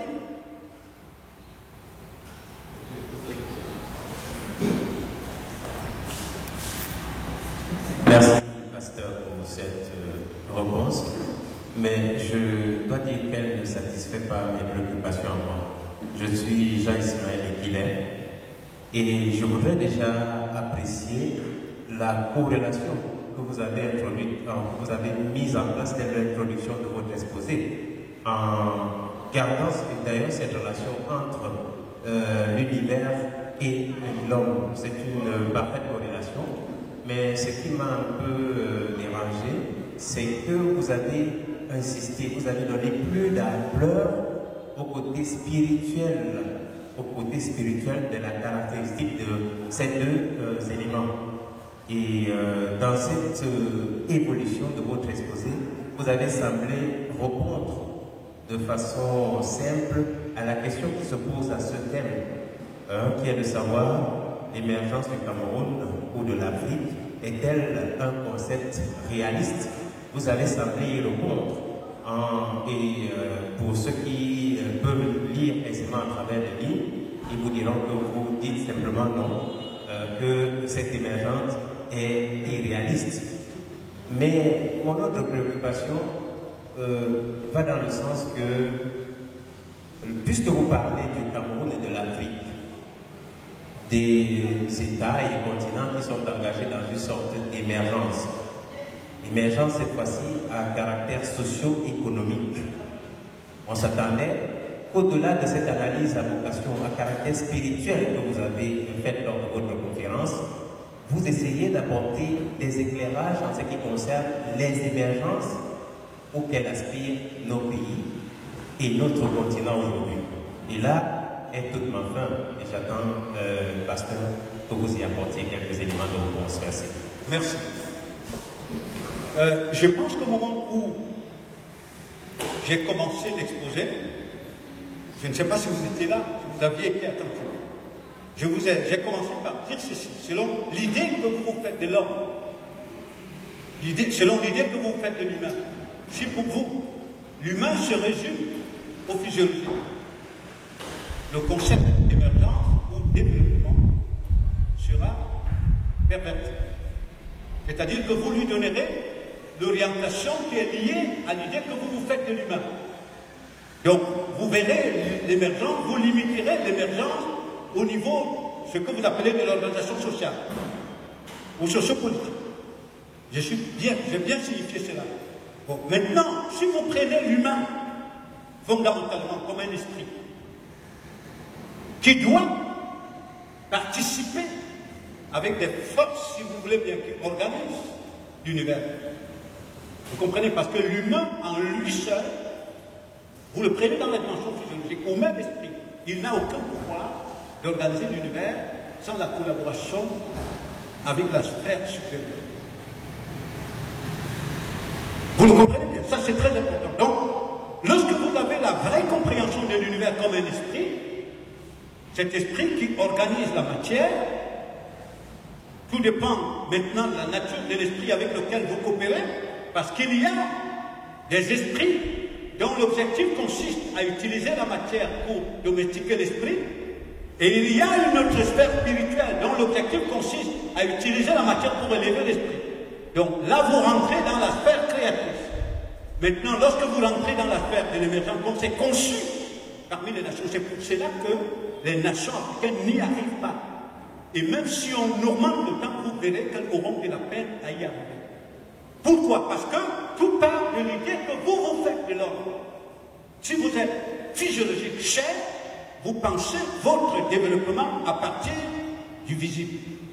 Or, pour organiser une société, pour organiser cet univers, vous avez besoin du recours de l'esprit, l'intelligence par définition, pour l'organiser. Et parce que les autres l'ont compris, qu'ils ont coopéré avec cet ordre pour organiser notre univers. Donc tout se passe.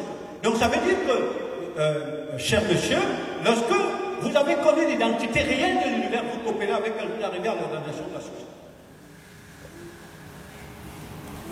Voilà. Et je vais vous donner un autre exemple pour terminer.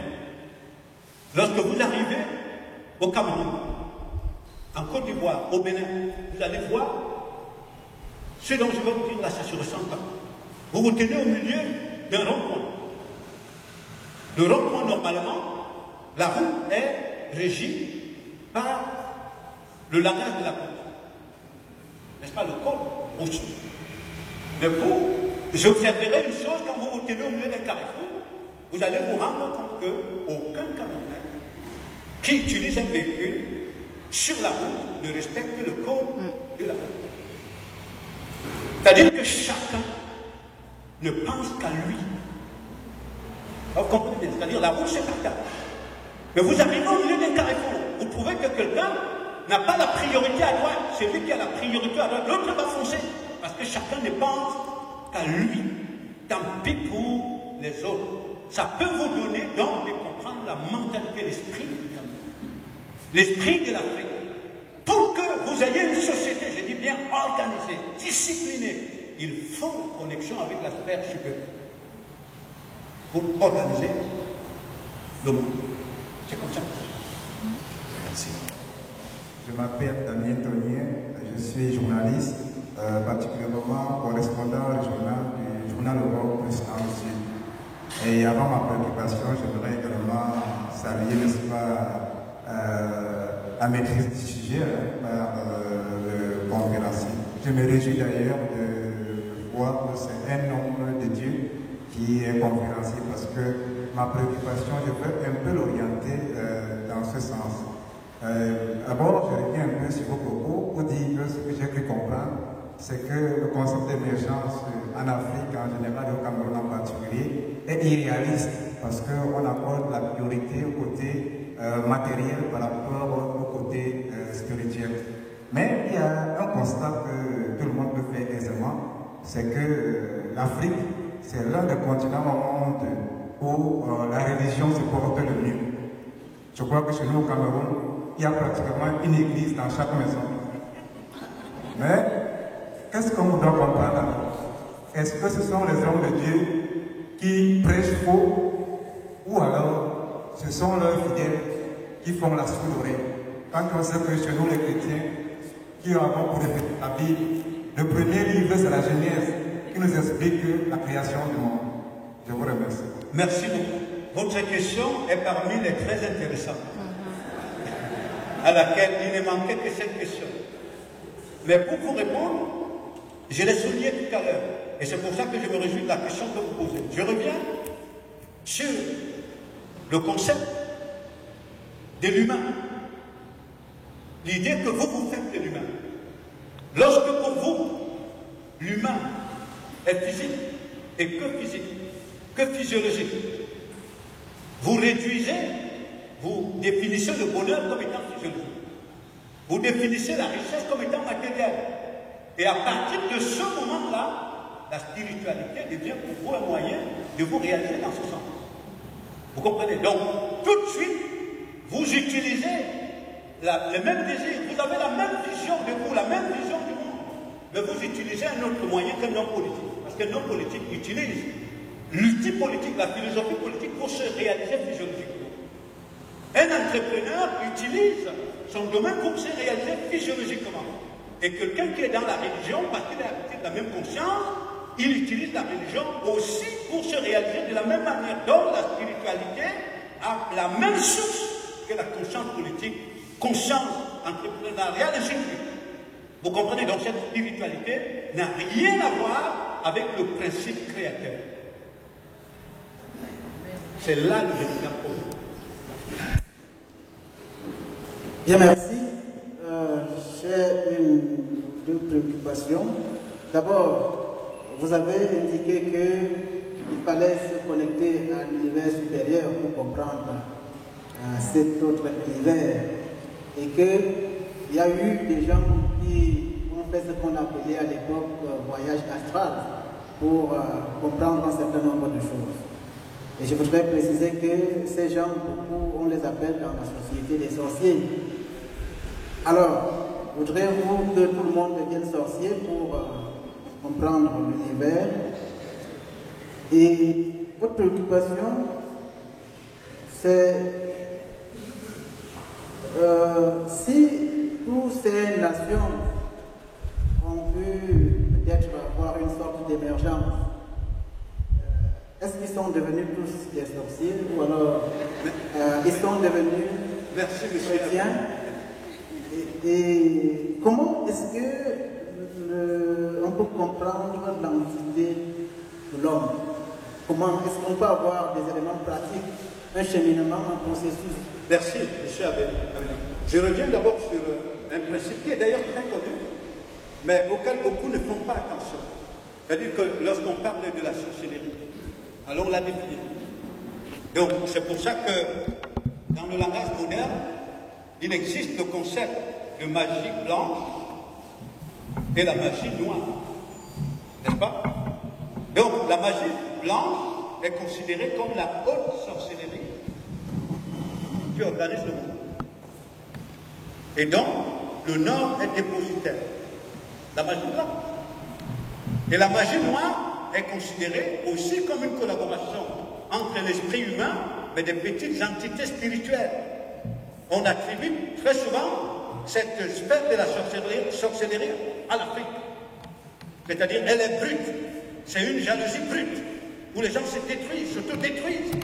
Vous voyez, ça c'est la magie noire. Donc, c'est une collaboration avec des entités spirituelles, mais qui sont de basse catégorie. Maintenant, la magie noire, blanche, qui est la haute sorcellerie, que vous le compreniez, n'en déplaise aux naïfs, le monde des nations. C'est par une haute sorcellerie que les nations sont d'abord. C'est quoi la sorcellerie? C'est simplement la collaboration entre l'esprit humain et des forces supérieures. C'est ça la sorcellerie. Des forces spirituelles. Elles peuvent être supérieures ou elles peuvent être inférieures. Le terme sorcellerie, M. Abena vient de celui, le créateur, le principe créateur. Vous comprenez bien? Qui a établi que c'est parce que l'idée de l'homme vient du créateur. L'homme, ça émane du créateur. Ça veut dire que pour le créateur, l'homme est esprit et il doit épouser son identité, ses vertus. L'homme doit être la réplique du créateur dans l'univers. C'est ce que le Messie a été. Maintenant, pour le créateur, lorsque votre esprit se connecte à une sphère spirituelle qui sont des entités créées, vous êtes un sorcier. Donc c'est pour ça qu'il faut prendre les choses dans leurs racines. Les termes dans leurs racines pour que nous comprenions réellement ce qu'ils veulent dire. Vous comprenez? Donc c'est pour cela que si vous voulez bien, pour la culture des nations, c'est connecté à la sphère spirituelle. On vous dira bien, que ces entités spirituelles sont au service du bien-être de l'humanité.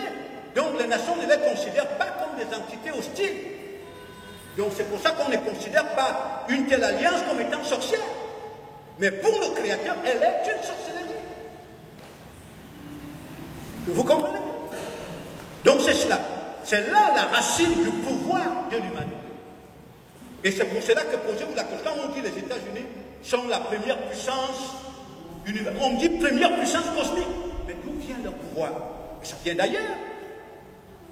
Ils n'en sont que la fonction visible. C'est là la naïveté dans laquelle on est. Quand la France dit, M. Hollande le dit, la France est un esprit. La France a un esprit, c'est un esprit. Et qui s'appuie sur les composants matériels.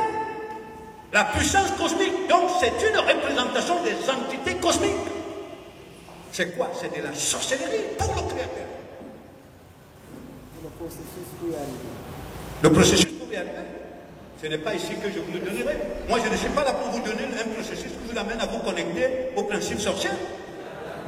C'est-à-dire que nous parlons simplement de l'identité de l'univers. Je ne suis pas là, comprenez bien, je ne directionne pas votre esprit vers les esprits méchants.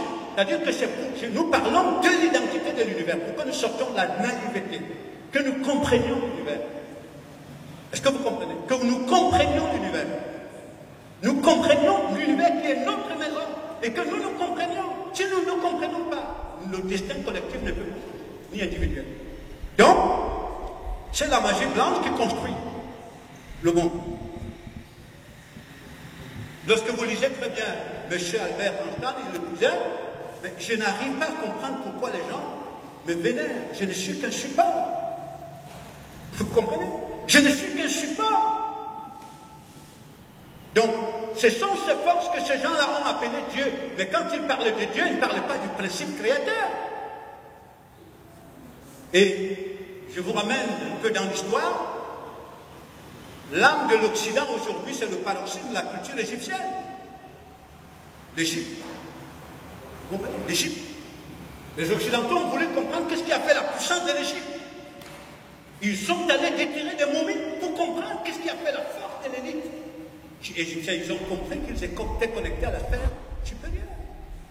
J'ai parlé de la sphère spirituelle inférieure. Ils ont compris. Et c'est là.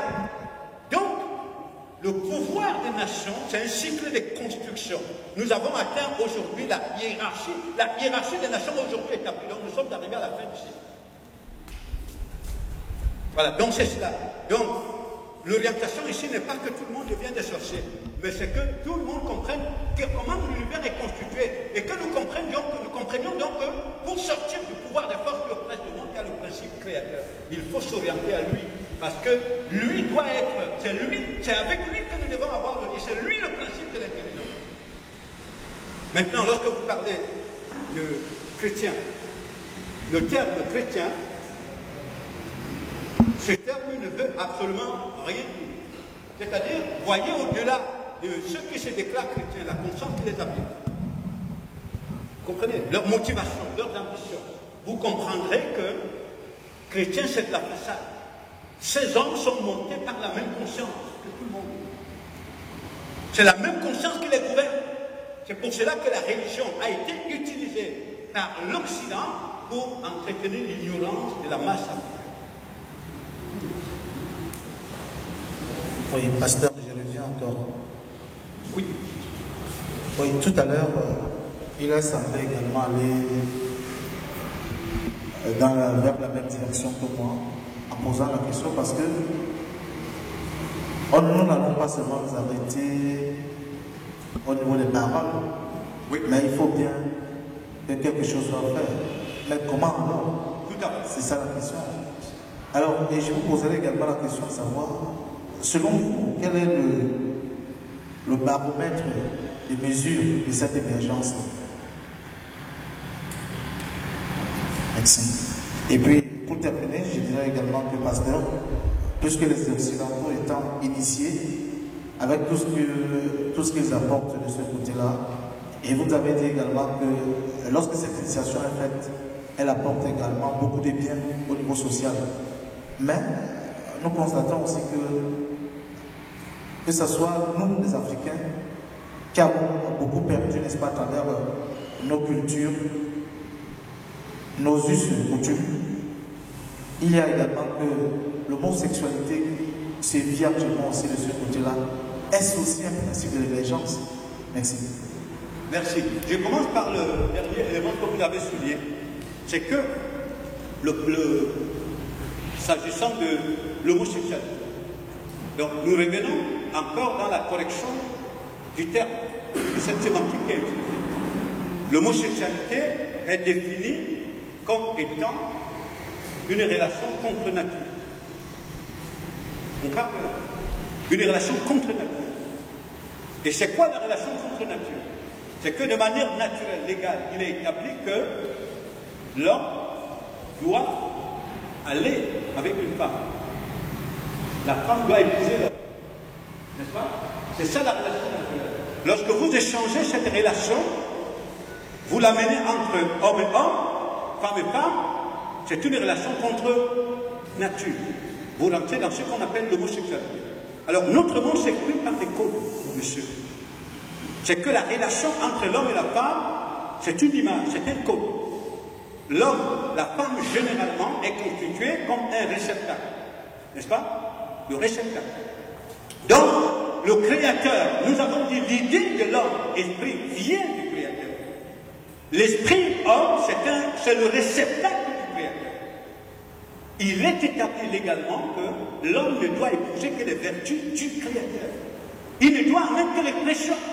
Et lorsque donc vous détournez l'homme de ce principe pour l'amener à épouser la créature, il est dans une relation contre nature. C'est ça l'homosexualité. Donc l'homosexualité dans la dimension visible, ce n'est pas l'homme va avec l'homme, la femme avec la femme, mais c'est le fait que l'esprit de l'homme se soit déconnecté du créateur pour épouser la créature. Ça peut être matériel ou spirituel. C'est ça le principe de l'homme. Donc à partir de là, comprenez que l'Afrique est homosexuelle.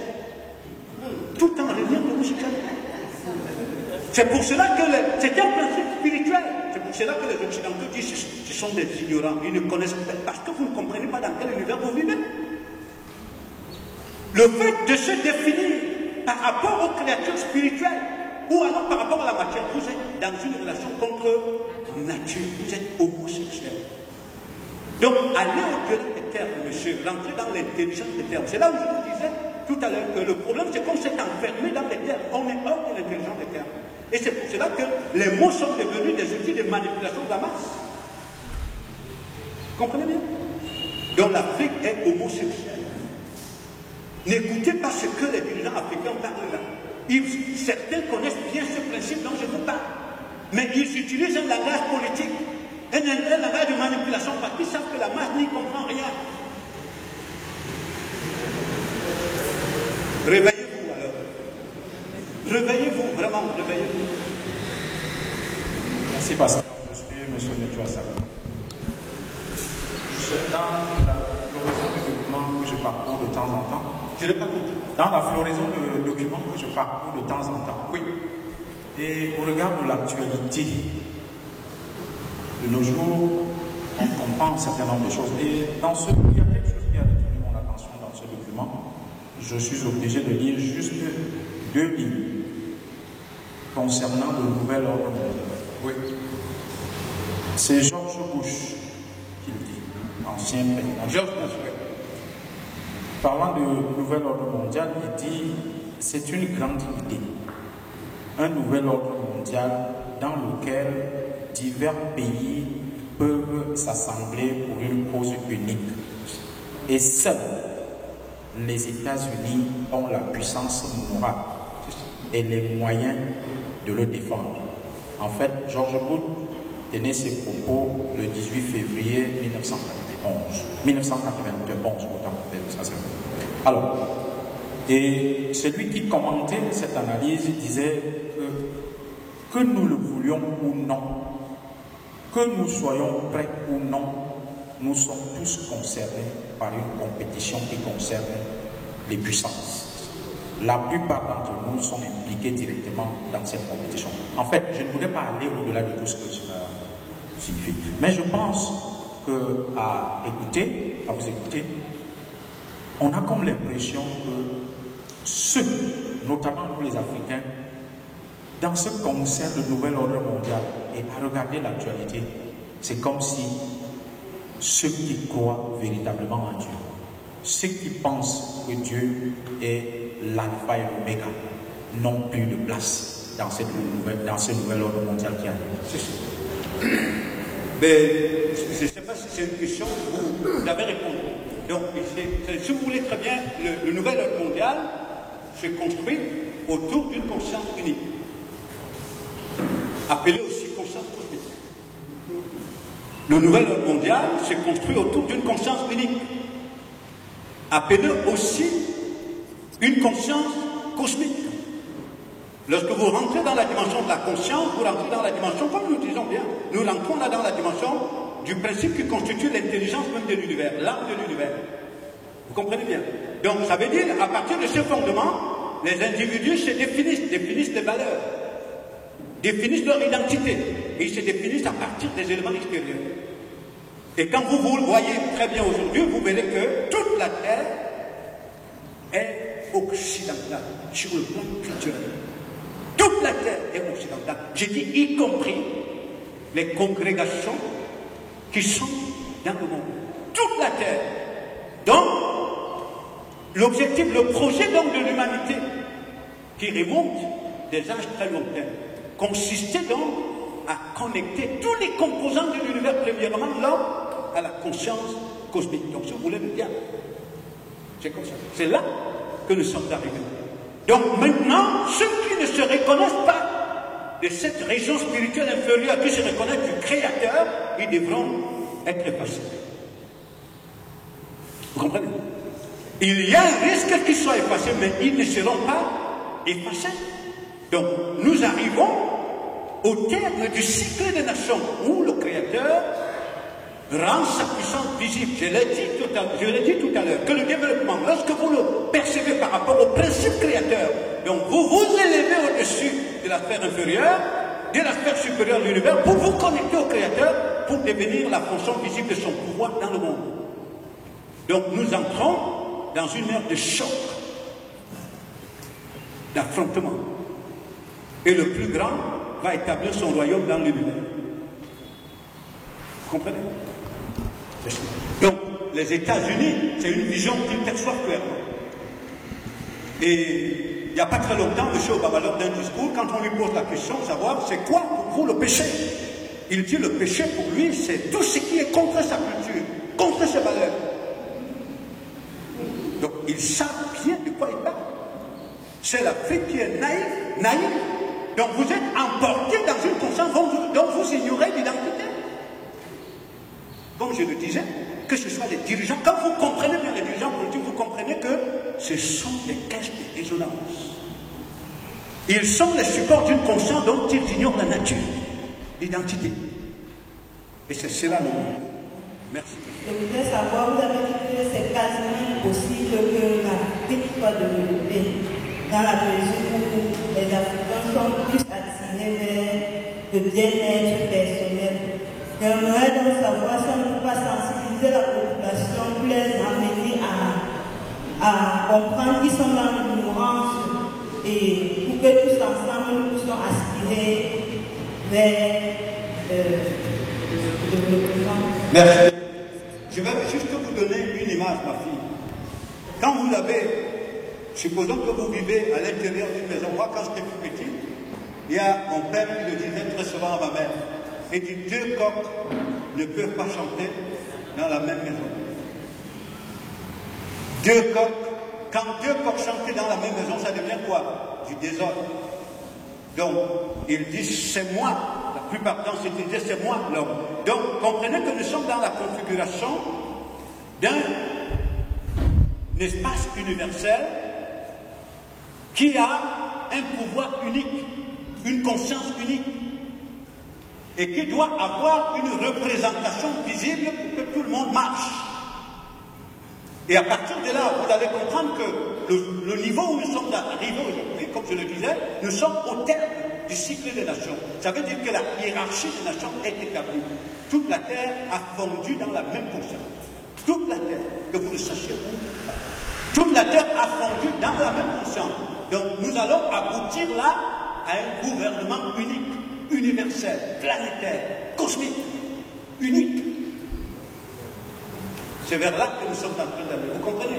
Donc, vous comprenez donc qu'au milieu d'un univers pareil, s'il n'y a pas un seul chef dictatorial, c'est le désordre.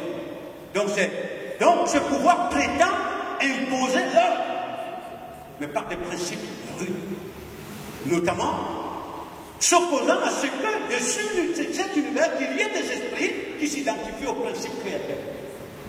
Donc c'est vers cela que nous sommes, c'est ce projet que les nations ont poursuivi. Donc pour dire que sensibiliser les populations aujourd'hui, pour que les populations prennent conscience de ce que c'est que le vrai développement, les populations ont conduit dans une conscience unique. Au Cameroun, personne ne pense ce qu'il veut. Les pensées, les désirs, les préoccupations, les ambitions vous sont imposées. Merci, bonjour. Bonjour.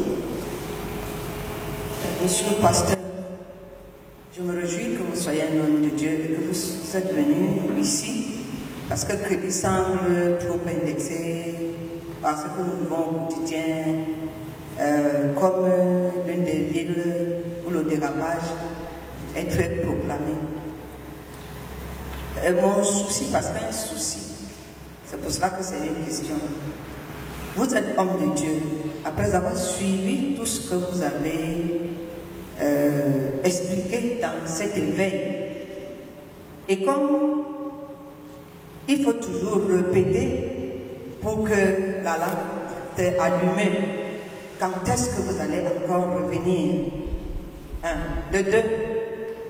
Il me semble que dans un voyage à travers le monde où vous prononcez cet éveil, qu'est-ce que vous nous conseillez comme objectif à atteindre globalement? Parce que vous ne serez pas en train de perdre de votre temps et de votre énergie comme cela, mais c'est un objectif à atteindre. Vous, homme de Dieu, qui, je ne peux pas dire vous manipuler, mais qui portait le souci de réveiller nos consciences. Quel est votre objectif et quelle est votre vraie position? Parce que, à entendre les préoccupations des uns et des autres, vous avez, sans vous juger, vous calez sur l'aspect spirituel. Mais est-ce que vous êtes avec les bébés spirituels ou avec les gens qui croquent les os spirituels? Vous n'êtes pas sûr qu'il y a une frange qui n'a pas de Dieu? Ou il faut que vous implantez la nouvelle intelligence? Je vous remercie. Merci, madame. L'orateur ne répondra pas avant que madame ne soit présentée. Vous ne vous êtes pas présentée, vous êtes... Mon nom, c'est Wamo Timemat. Je suis pygmée de l'aide de ma vie. Merci. Elle va répondre. Mon nom, comme beaucoup de gens me connaissent ici, mon nom, je suis natif d'ici, c'est pour ça que j'ai d'abord dit que la ville ici, quand vous êtes venus, elle semble parmi les plus affichées dans le mal. Parce que nous attrapons des gens qui viennent souvent pour prêcher le mal ici dans les plages nues et tout, et vous connaissez les détails. Donc je dis que je suis consciente du fait que c'est comme ça. Merci. C'est pour ça que je vous remercie. Mon nom c'est Wambo Dini Ma Wambo. Merci madame. Merci. Vous imaginez bien que nous avons un espace très très réduit dans le temps. Donc notre objectif, comme cela a été expliqué, c'est de provoquer, comme vous l'avez dit, en les uns et les autres, un éveil de conscience qui peut nous amener à commencer à nous interroger sur notre réelle identité. Nous avons bien dit, pour que vous compreniez l'univers dans lequel vous vivez, il faut que vous vous connaissiez, mais pour que vous vous connaissiez, il faut que vous connaissiez l'univers dans lequel vous êtes. Et ce qui vous amène à comprendre la création, c'est de comprendre à partir de quel fondement vous vous définissez. C'est là où j'ai parlé surtout de l'orientation du principe créateur. Donc vous pouvez être sûr. C'est lui qui rentre dans la dimension réelle de son identité spirituellement, il commence à comprendre l'univers. Et il peut participer à l'orientation des choses. Il peut être un ouvrier avec le principe avec lequel il est connecté, madame.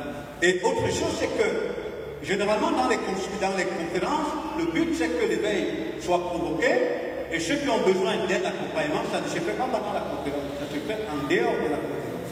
Donc à partir de ce moment-là, on se prend en tâche. Pendant que je suis encore là, il y a d'autres explications beaucoup plus profondes qui sont données à côté, ainsi de suite. Et à partir de là, vous savez très bien que cette compréhension, elle ne peut pas devenir claire pendant 2 heures d'explication dans la conférence. Il faut un accompagnement.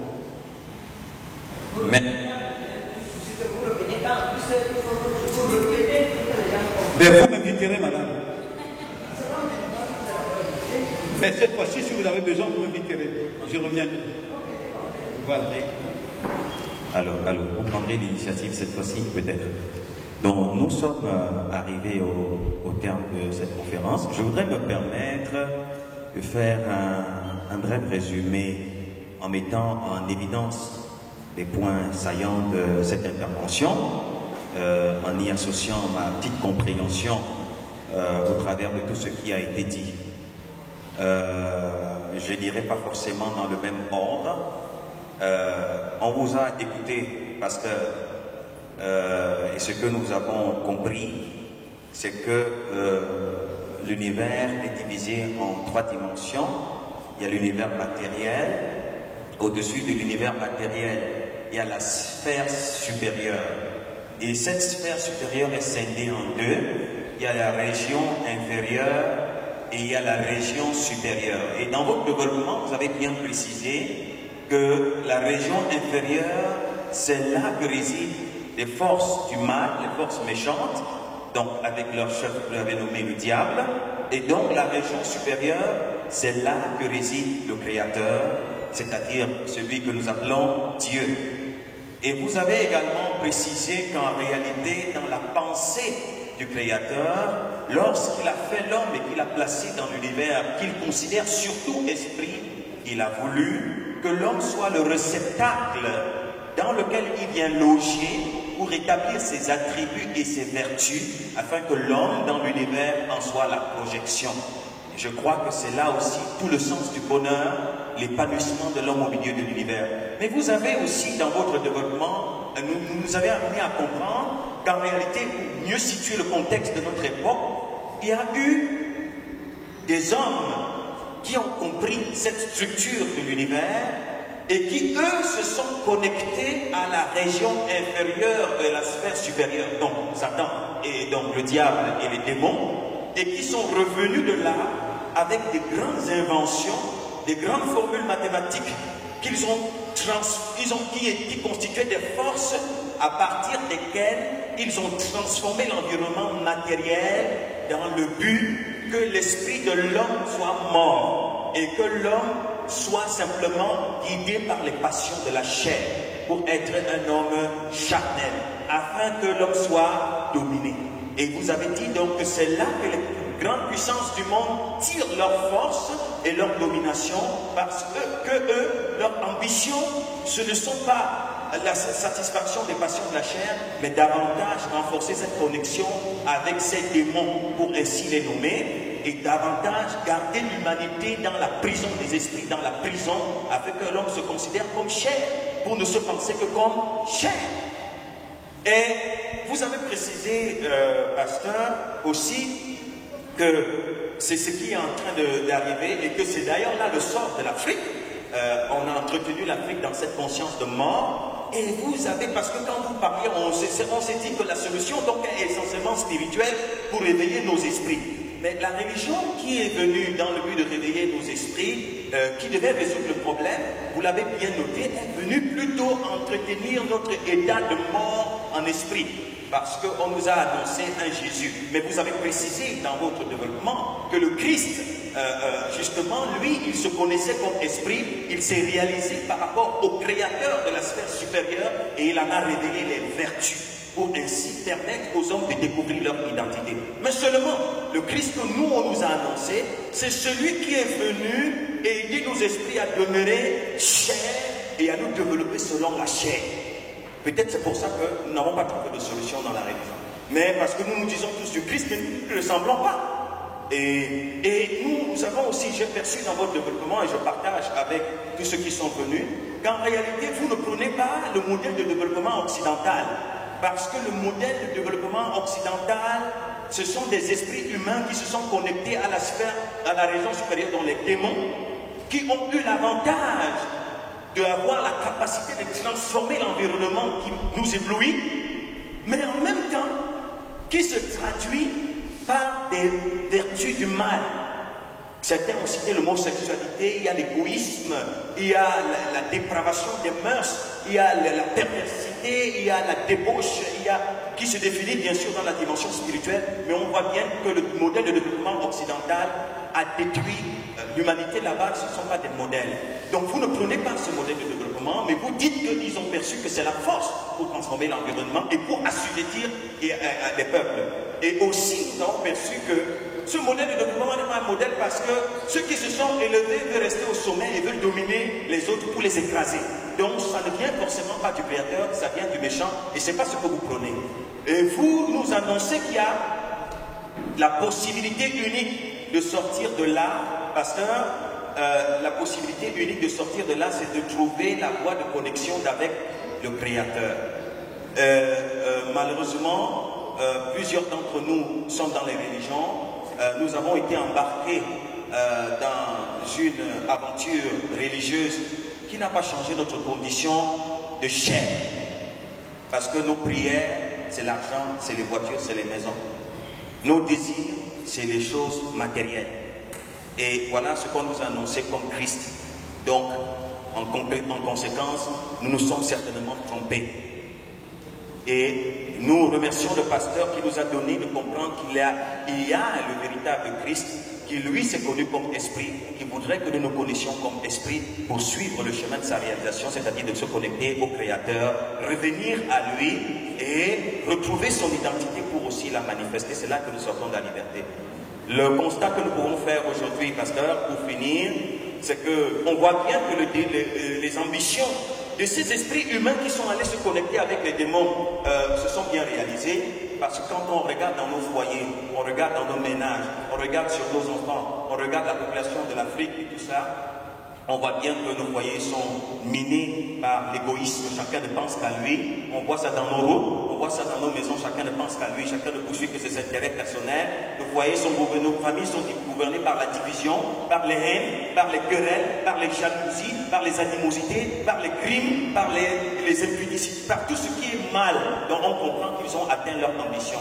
Mais nous percevons en fin de compte qu'il y a un espoir, et c'est cet espoir qui transparaît dans votre message, l'espoir que nous pouvons revenir à la source de notre existence pour nous découvrir notre identité intérieure et voir à quel point le mal s'est établi en nous et qu'il y a possibilité que nos esprits reviennent à notre Créateur pour être purifiés, pour être lavés et désormais pour que nos ambitions changent, que nous ne pensions plus selon la chair, mais que nous pensions selon le véritable Christ. C'est ce que nous allons retenir de cette conférence. Bien sûr qu'il y a encore des préoccupations dans les esprits. Bien sûr, c'est pour ça que le pasteur a dit, ça ne se limite pas à la conférence, il y a la suite.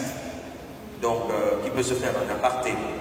Et nous invitons tous ceux qui désirent effectivement poursuivre les échanges avec le pasteur Luc, contacter à la fin, comme ça on pourra en toute simplicité évoluer dans nos échanges pour que nos esprits se réveillent, nos esprits